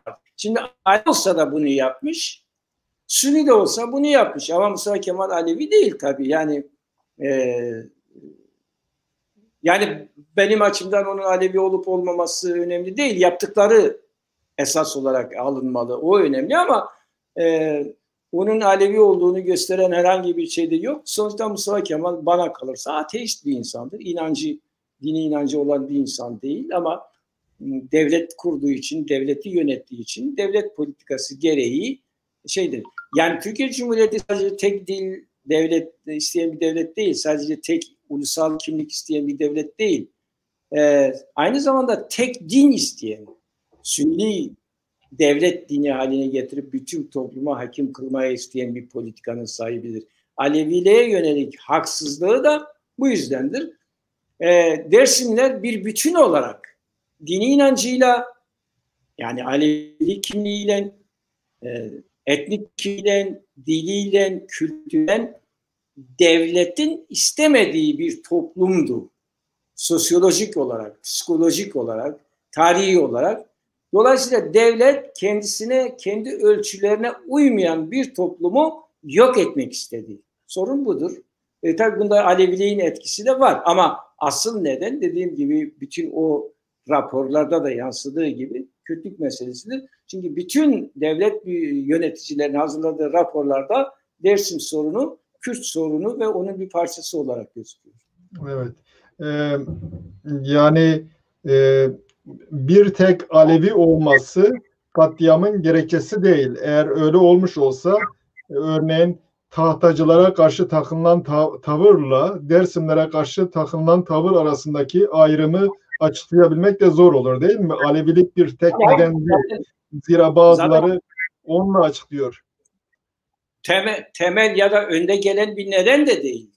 Şimdi söylediğim gibi mesela Dersimlere karşı yapılan şeyler Sünni Kürtlere de yaptı. Niye yaptı? Sünni olmasına rağmen Kürtlük nedeniyle yaptı.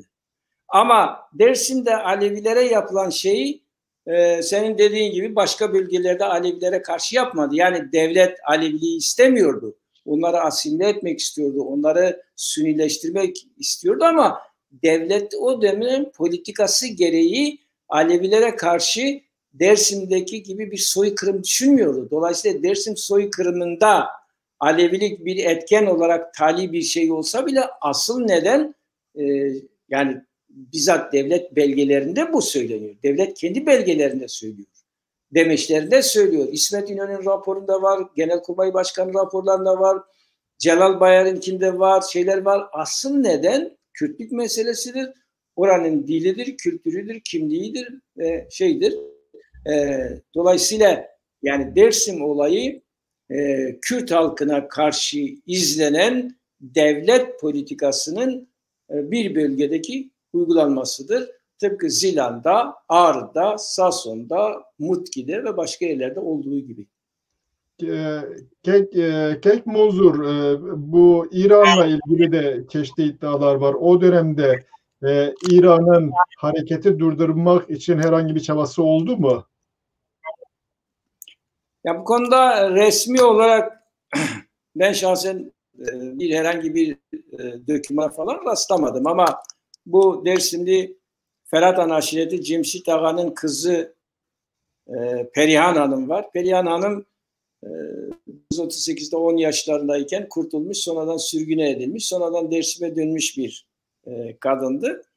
O kendi anılarında anlatıyor. Bir işte törende, Sabiha Gökçen'in de bulunduğu bir törende bu Perihan Hanım diyor ki Dersim'de diyor Marşal Fevzi Çakmak'a tapıyorlar. İşte Dersim harekatını o durdurdu falan.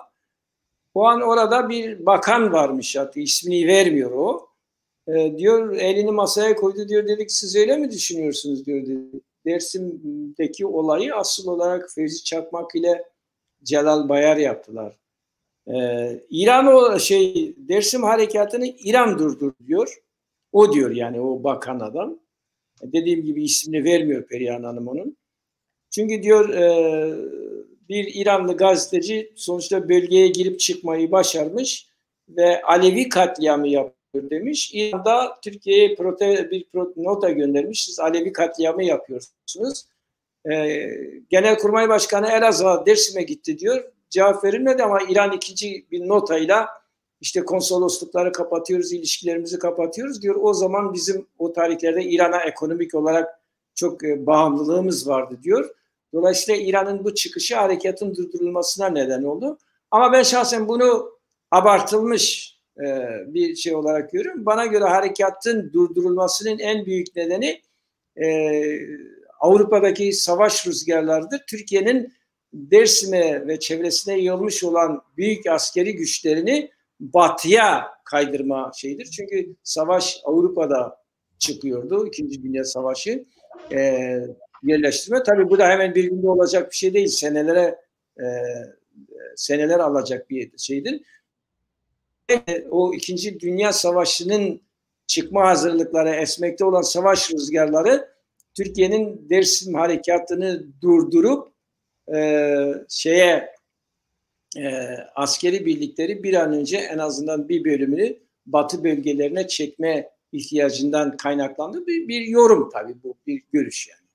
Tabii bir araştırma konusu olarak yalnız araştırmacıların önünde duruyor. En azından o dönemdeki İran gazetelerine bir göz atmak belki açıklayıcı olabilir.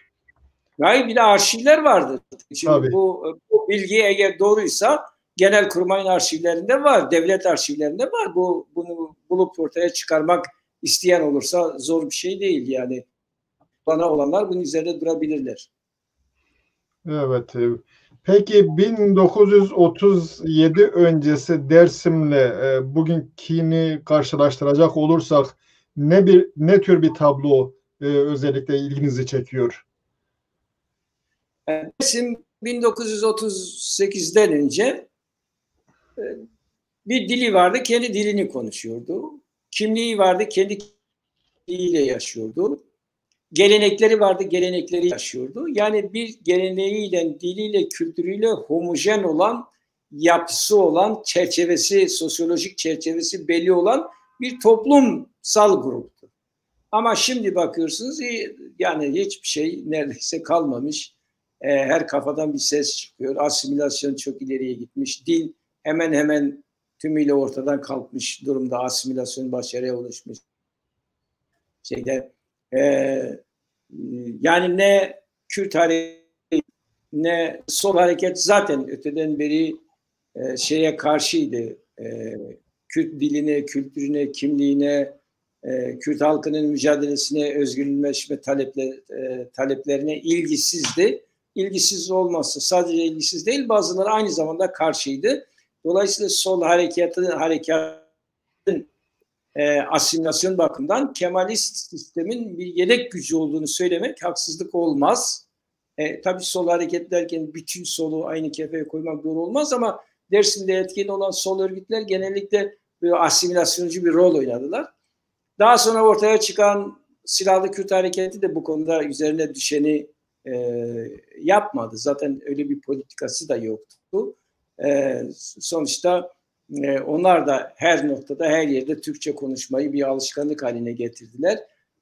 Dolayısıyla şimdi hem Kürt hareketinin ihmalkarlığı, yanlışları, hem solun sistematik olarak Kürt taleplerine karşı oluşu asimilasyonun başarıya ulaşmasına büyük ölçüde neden oldu.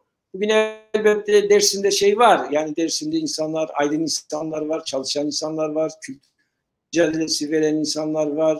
Bunları küçümsememek gerekir. Bunlar bir araya gelir de örgütlenirse önemli bir güç, önemli bir potansiyeldirler. Yani her şey bitmiş noktasında bir karamsar tabloyu çizmek istemem ama asimilasyonun gelişmesi kat ettiği mesafe bakımından Dersim gerçekten de iç açıcı bir durumda değil. Benim şahsen arzum, önerim Dersimli aydınların, okulların, halkın bir araya gelmesi, kendi inançsal değerleri, kültürü, diliyle ilgili, tarihiyle ilgili örgütlü bir mücadele ve vermeleri, bir çaba içerisine girmeleridir. Dersim Dersimlerin bu potansiyeli hala var eğer bunu yapabilirlerse. Ben şahsen bu potansiyeli selamlıyorum. Bu potansiyelin daha aktif, bilinçli bir yapıya kavuşması dileklerimi dile getirmek istiyorum.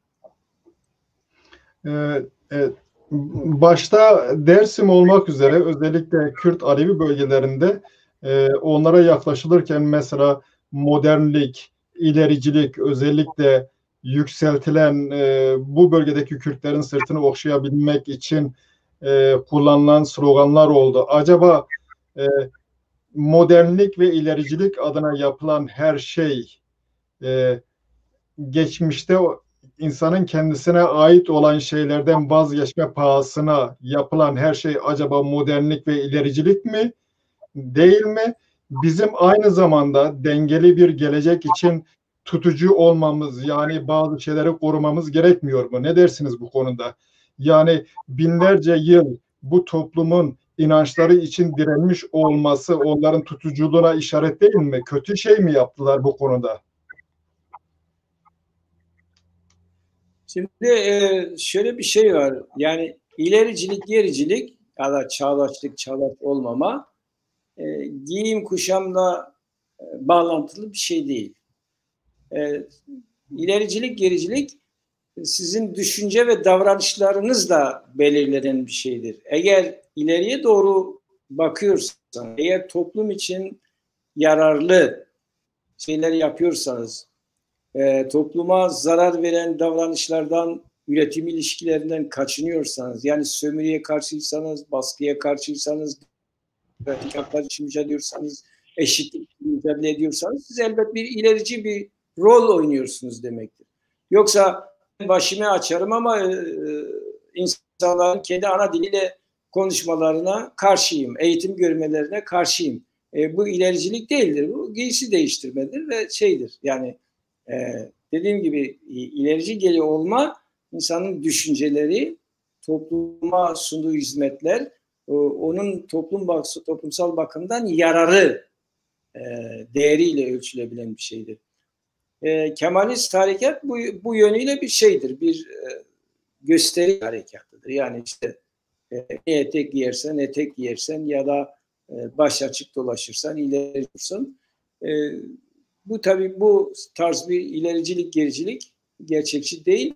En kaba gerici, ırkçı, şöven, bağnaz diktatör yönelimleri hesap et. Yani Almanya'da Naziler böyleydi.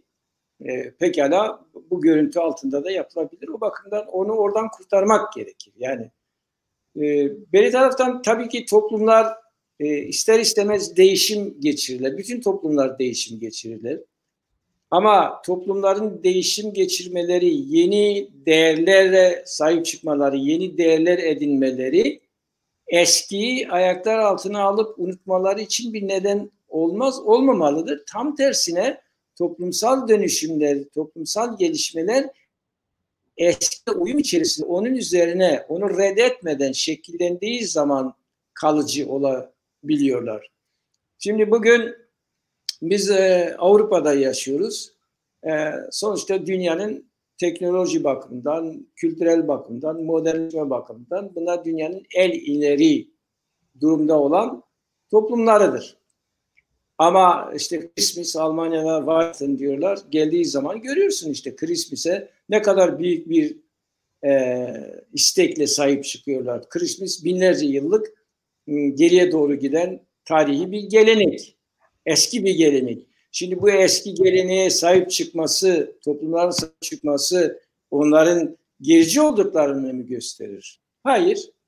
Kendi kültürünü yaşatıyor, kendi tarihini yaşatıyor, kendi geleneklerini yaşatıyor. Tam tersine bunlar toplumda psikolojik rahatlık sağlayan şeylerdir, geleneklerdir. İnsanları birbirine yakınlaştıran geleneklerdir. Bizde mesela biz bu Christmas'ı kullanıyoruz. Gahanız biz bunu. Yani son derece önemliydi biz. Kimseye bir zararı yok, bize de bir zararı yok ama bizi sosyal olarak rahatlatan, psikolojik olarak rahatlatan, bir araya getiren bir gelenek. Başka şeyler de öyle. Yani Hristiyan toplumlarında bir böyle şey var, özellik var. Mesela özel dönemler var. Başka toplumlarda da var. Müslüman toplumlarında da var. Sorun bu de sorun ilericilik, gelecek meselesi demin söylediğim gibi yani insanların düşünceleriyle, davranışlarıyla, örgütlenmeleriyle ve yaptığı işlerle ölçülen bir şeydir. Ama bu türlü geleneklerde bence toplumda kaynaşmayı sağlayan, bunu geçmişiyle bağını kuran önemli geleneklerdir. Ben olsam Dersimlerin yerine en başta Gahan ile Hızır'ı yaşatmak isterim. Evet, önemli bir konuya geldik. Ben o konuyla ilgili bir şeyler söylemek istiyorum. Bu mesela İsveç'te bir yazardır. Almanya'da da çok iyi tanınır. Dünyanın en meşhur din tarihçisidir. Almanca din tarihiyle ilgili kitabı var. Almanca'da özellikle. Zaten İsveç'te zor bulunuyor. Bende eski bir şey var. Burada krallar, peygamberlerle ilgili kitabın ismi. Şeyden bahseder. Gaga'nın aslında yani bu Christmas'ın kökeninin Mitra kültüne dayandığından bahseder. Urmiye şehrinde yakınlarında Şiz denen bir mağara var. İlk önce ışık oraya girer. Yani nurdan Mitra oluşur. Kayalıktan oluşur. Bu mitoloji daha sonra Hristiyanlar tarafından alınıyor ve bunun üzerine Christmas, İsa'nın işte doğuşu falan yükseliyor. Aslında bizim Gaga'nımız Christmas'a, Hristiyanların şeyine öncelik ediyor. Dolayısıyla eğer modern olunmak isteniyorsa bizim Gaga'nı kesinlikle sürdürmemiz, ona sahip çıkmamız gerekti. Bunu hatırlatmakta burada yarar görüyorum. Doğan bunu yazarken birkaç kez yazdım. Şimdi bu Mihir diyor Mitra döneminin iki önemli bayramı biridir. Biri en önemli bayramı Nevroz'dur. İkincisi bu Gahan'dır.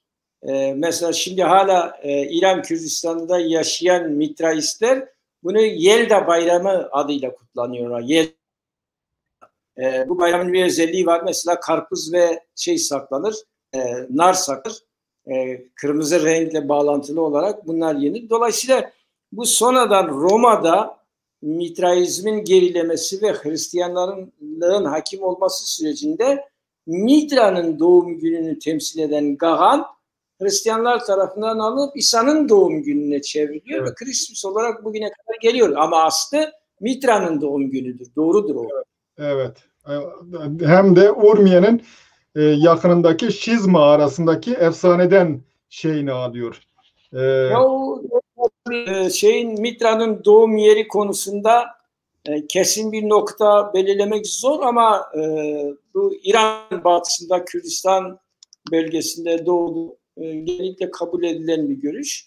O adam o şeyi vermişse tabii ben onu bilmiyordum o mağarayı. Evet. Öyle bir ad veriyorsa o önemlidir tabii. Evet.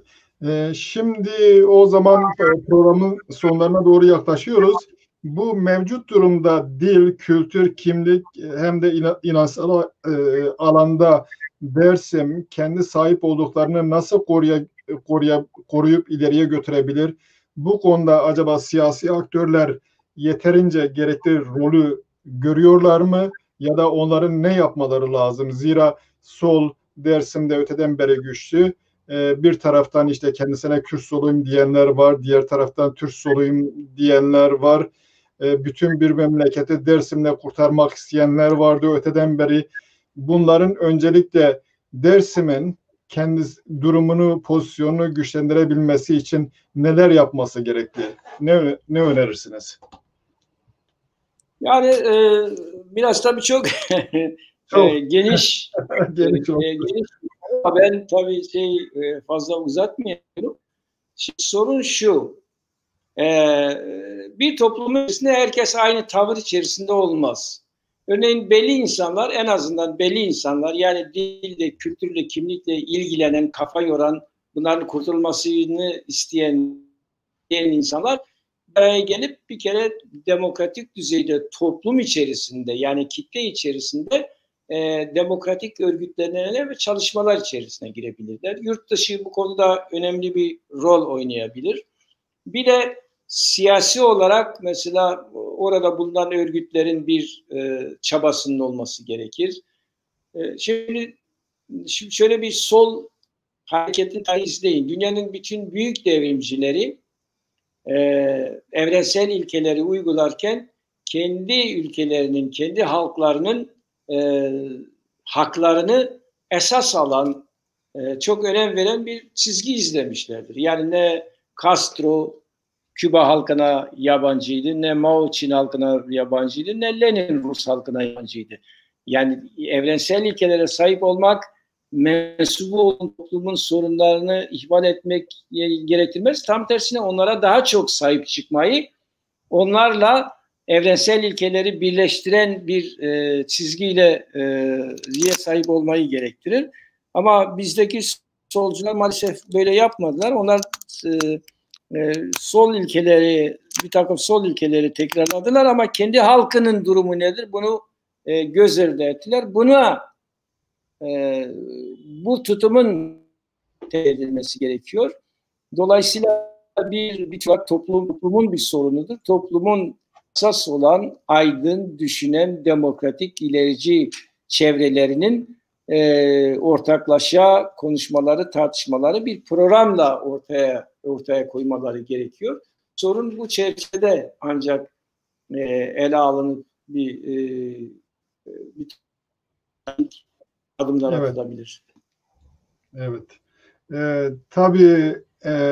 Tabii siyasilerin rasyonel olması, neyin yapılıp yapılamayacağı, sınırlarının ne olduğuyla ilgili realist olmaları önemli. Aksi takdirde bir topluluğun enerjisini heder etme gibi bir sonuca da varabilir. Son soru olarak şeyi sorayım. Kendisini Zazaları Kürt görmeyenler var ama Zaza olduklarını kabul ediyorlar. Diğer taraftan Zazaların Kürt olduğunu söyleyenler var. Bunların birlikte çalışmaması için bir neden var mı? Yani mesela Zazalar için şunu istiyoruz. Mesela o değil mi? Yani toplumun bu tür şeylerle ilgilenen kesimleri sorunun mesela bir siyasal yönü var. Siyasal olarak Zazalar Kürt değildir diyenle Kürttür diyenleri bir araya getirme şansımız yok. Ama diyelim ki sorun eğer dil ve kültürse bütün kesimler bu siyasi düşünceleri ne olursa olsun somut olarak örneğin Gaga'nın yaşatılması için birlikte hareket edebilirler. Hızır'ın ya da düğünlerin, geleneklerin, türkülerin vesaire. Dolayısıyla demokratik ve kültürel düzeyde siyasal anlayış, farklı siyasal anlayışlara sahip kesimlerin pekala birlikte çalışmaları mümkündür. O bir engel teşkil etmez yani. Ben mesela kurman kökenliyim ya da %75 kurmancı, aslında %25'im Dimlidir. Ebemin biri çünkü Dimli. Ama Zazaların şöyle bir hakkı var ya, kendi dillerini barışçıl yollarla egemen kılma, birinci dil haline getirme. Eğer bunu başkalarına, bana kabul ettirirlerse problem olmaması lazım. Acaba onlar böyle bir çaba gösteriyorlar mı ya da topu taca mı atıyorlar? Hayır, birilerine kabul ettirmek diye bir şey olmaz. Niye olsun ki? Yani onlar, bir toplum varsa, o toplum bir lehçeyi ya da bir dili konuşuyorsa, o toplum eğer istiyorsa kendi lehçesinin dilini eğitimde, sosyal alanda, her alanda birinci dil olarak kullanabilir. Bu kurmancılara sormaları ya da onlara kabul ettirmeleri gerekmez. Bu kurmancıların sorunu değil. Onların kendi sorunudur yani. Kurmancılar onların bu yöndeki haklarına saygı gösterirler. Onlar da kurmancıların bu yöndeki haklarına saygı gösterirler ve karşılıklı olarak birbirlerine haklarına saygı gösterdiler mi eşitlik ortaya çıkar. Dolayısıyla Zazacayı lehçe olarak ya da dil olarak hayatın her alanında kullanmak, geliştirmek, toplumun günlük hayatta kullandığı bir lehçe ya da dil haline getirmesini sağlamak için başkalarıyla cebelleşmeye gerek yok. O onların kendi sorunudur, kendi lehçeleridir, kendi dilleridir. Hiç kurmacılara topu atmaya da gerek yok. Kurmacılar da zaten kurmacıların bu konuda karşı çıkmak gibi bir hakları da olmaz. Yani bu onları ilgilendirmez şeyleridir. Ama sonuçta bir arada yaşıyorlarsa, diyelim ki birçok yerde kurmacılarla kırmancıkla konuşanlar bir arada yaşıyorlar. Eşitlik temelinde lehçeler sorunu nasıl halledilir? Bunun modelleri üzerine tartışılır. İşte İsviçre modeli var, Kanada modeli var vesaire modelleri var. Bunun üzerinde yani demokratik bir temelde bir araya gelip ortak bir çözüm bulmak için çaba harcayabilirler. Bu da gerekiyor zaten ama hani önce siz gerçekten bunu isteyen bir örgütlenmeye, bir toparlanmaya ihtiyacınız var. Yani gerçekten istiyor musunuz? Bunun için çalışıyor musunuz? Samimi misiniz? Yoksa ortaya çıkıp bizim dilimiz şudur budur deyip ama perde arkasına hemen kapalı kapıyı kapatıp öteki odaya geçince Türkçe konuşmak bu sorunu çözmez. Ya da dil üzerine tonlarca laf edip bütün toplantılarını Türkçe yapmak bu sorunu çözmez. Yani samimi olarak soruna eğilmek gerekiyor. Tabii ben kabul ettirmek derken aslında yanlış bir söz kullandım. Kabul ettirmek değil de Zazaların çoğunluk olduğu bölgelerde onların kendi dillerini aktif olarak kullanmaları halinde kurmancı olan birisi de onların diliyle iletişim kurmak zorunda kalır. Böylesi bir sonucun getireceği bir kabulden bahsetmek istedim. Yani bunu yaparlarsa onlar kendi görevlerini yapmış oluyor ama bunu engelleyen kimse yok. Acaba kendileri yapıyor mu? O problem. Zazacıların böyle bir problemi var. Ya aynı şey kurmaçlarda da var. Yani işte bir devlet politikası var. Kurmaçlarda da var. Evet. Aynı şey tabii. Sorun şey olduğundan dolayı. Asimilasyon mesafe alıyor. Mesele oluyor. Evet. Evet, biz o zaman programın sonuna geldik. Bu arada eğer sorular varsa, reji sorular varsa buyurun. Soruları getirebiliriz.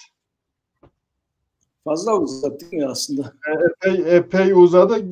Pek anlaşılan soru da yok gibi görünüyor. Ben gene de sorayım. Evet. Ali Çapkan soruyor. Said hareketine Dersim'in dayanışması var mıydı diye. Siz biraz ona değindiniz sanıyorum. Dersim'in dayanışması şu: Hasan Hay'i mektup yazıyor. O mektup Seyyid Rıza'nın eline geçer geçmez Seyyid Rıza Ağdat'tan Haçlı'ya gidiyor. Orada Ferhar'dan Karabalyan'ın aşiret reisleriyle görüşüyorlar, toplanıyorlar. Genelkurmay Başkanlığı'nın gizli şifrelerinde buna ilişkin bilgiler var. Diyor ki işte toplandılar. Bitlis'te tutuklu bulunan Cibranlı Halit Bey ile Yusuf Ziya Bey'in serbest bırakılmasını tartıştılar. Yani orada bir toplantı var. Seyyid Rıza mesela oradan o Haçil'de yapılan toplantıda Hozat'ı kuşatma tartışılıyor. Hozat'ta gelen yeni haberde harekatın yenilmeye başladığı, Elazığ kuvvetleri tarafından geri alındığı söylendiği için terk ediliyor. Yani o plandan vazgeçiliyor. O fiile geçmiyor. Biraz Ali Boğazı'nda bu yapılıyor ama Ali Boğazı'nda çatışmalar çıkıyor. Ama buna karşılık orta bölgelerde Nazımiyye'de, Mazgirt'te devlete destek olanlar var Dersim'de. Evet. Evet, bitti inşallah. Evet, şöyle bir şey var.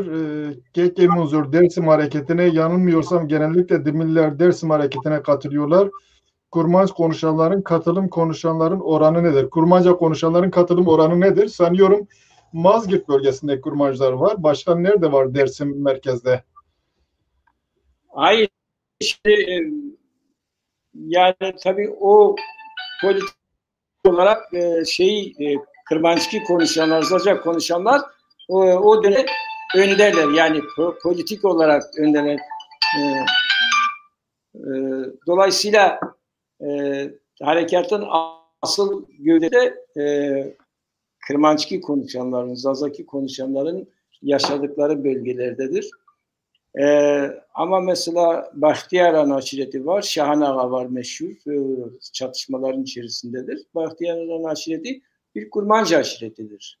Sonra devletin Mazgirt bölgesinde bazı aşiretlere karşı işte tutuklamalar, katliamlar yaptığı biliniyor. Daha dar çerçevesi olmakla birlikte. Yani hareketin ağırlık noktası Kırmanca konuşanlara hedeflemekle birlikte bazı eğer varsa o bölgede Kurmanca aşiretleri de ayırt edilmemiş. Onlar da dahil edilmişler. Evet. Evet. Evet, yani bu bir yorum soru değil. Şeyh Abdurrahim 37'de Suriye'den şeye giriyor, Kuzey Kürdistan'a geliyor. Şeyh Abdurrahim'in o tarihte gelmesini Dersim'e yardım için geldiğini söylüyorlar. Bu konuda düşünceleriniz nedir diye sormuş. O bilinen bir şey, zaten yeni bir şey değil yani. Zaten bu Şeyh Abdurrahim'in ve arkadaşlarının katledilmesinden sonra Türk basınına yansıyan şeylerde de sen söyleyiverdin, Türk basınına yansıyan haberlerin hemen hemen hepsinde de Dersim'e yardım etmek üzere geldiği yazılıyor Türk basınında. Erdal'ın yani bir sorusu var. Erdal'ın sorusu vardı.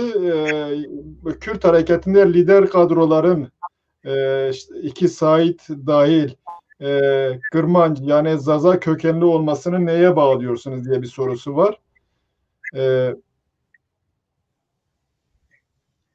Yani başka yerde de kurmancılar öne çıkmışlar. Diyar Harekatı'nda İhsan Nuri Paşa, Ali Şer, Ali Şan Bey, Koçgir'de yaşanan. Yani o koşullara göre bazı kişiler lider olabilmişlerdir. Onun bir ölçüsü, bir kriteri, bir politik şeyi yok. Öyle olmuş yani o koşullarda. Evet. O insanlar seçilmişler, uygulanmış. Özel bir yanı yok onun yani. Evet. Bu arada ben bir soru sorayım. Sarı Saltıklarla ilgili onların Türk kökenli olduğu söyleniyor. Doğru mu? Bunun ispatı ne? Doğancığım bu şeyin dışında bir soru. O evet. Sarı Saltıkların içerisinde kendini Kürt görenler var, Türk görenler var. Mesela Nuri Dersim'in anılarını okursanız 1920'lerde İstanbul'da kurulu bulunan Kürdistan Muhiban Cemiyeti'nin başkanı ve yöneticiliği Sarı Saltık'tır. Bilmiyorum yani o sonuç itibariyle öyle bir şey var ama onların içerisinde dediğim gibi kendisini Kürt olanlar da görev var. Ve özellikle bu son dönemlerde biz Türkler'de vardır. Bu şey değil. Yani benim öyle burada üzerinde durabileceğim bir konu değil. Evet. Ben sadece benim gözlemimi söyleyeyim. Ben genetik olarak Türklük görmedim. Benim gözlemim o. Evet, programın sonuna geldik. Evet. Evet, yani Sarı Saltıkların kimliği bizim konumuzun biraz dışında bir şey olduğu için bir şey diyemem. Zaten o konuda benim şahsen bir incelemem de yok yani. Evet. Oldu. Son iletmek istediğiniz bir şey var mı? Manzur. Çok teşekkür ederim. Sağ olun. Başarılar dilerim. Sağ olun. Böyle bir olanak tanıdığınız için sevindim. Görüşmek üzere diyeyim. Başka bir şey yok. Biz teşekkür ederiz. Sizi bütün rahatsızlığınıza rağmen zahmet edip geldiğiniz bu fedakarlığa katlandığınız için tekrardan teşekkür ederiz. Siz birazdan program bitecek. Yalnız terk etmeyin. Birkaç dakika program sonunda özel olarak sohbet edebiliriz. Evet değerli seyirciler, bu programımızın daha sonuna geldik. Önümüzdeki programda başka bir Dersimli'yle Cemşi Kaya ile Koçan aşireti ayaklanmasını ya da koşan aşireti vurgununu konuşacağız. Gelecek hafta ya da şimdilik hoşça kalın. Hepinize iyi hafta sonları diliyorum. Sağ olun.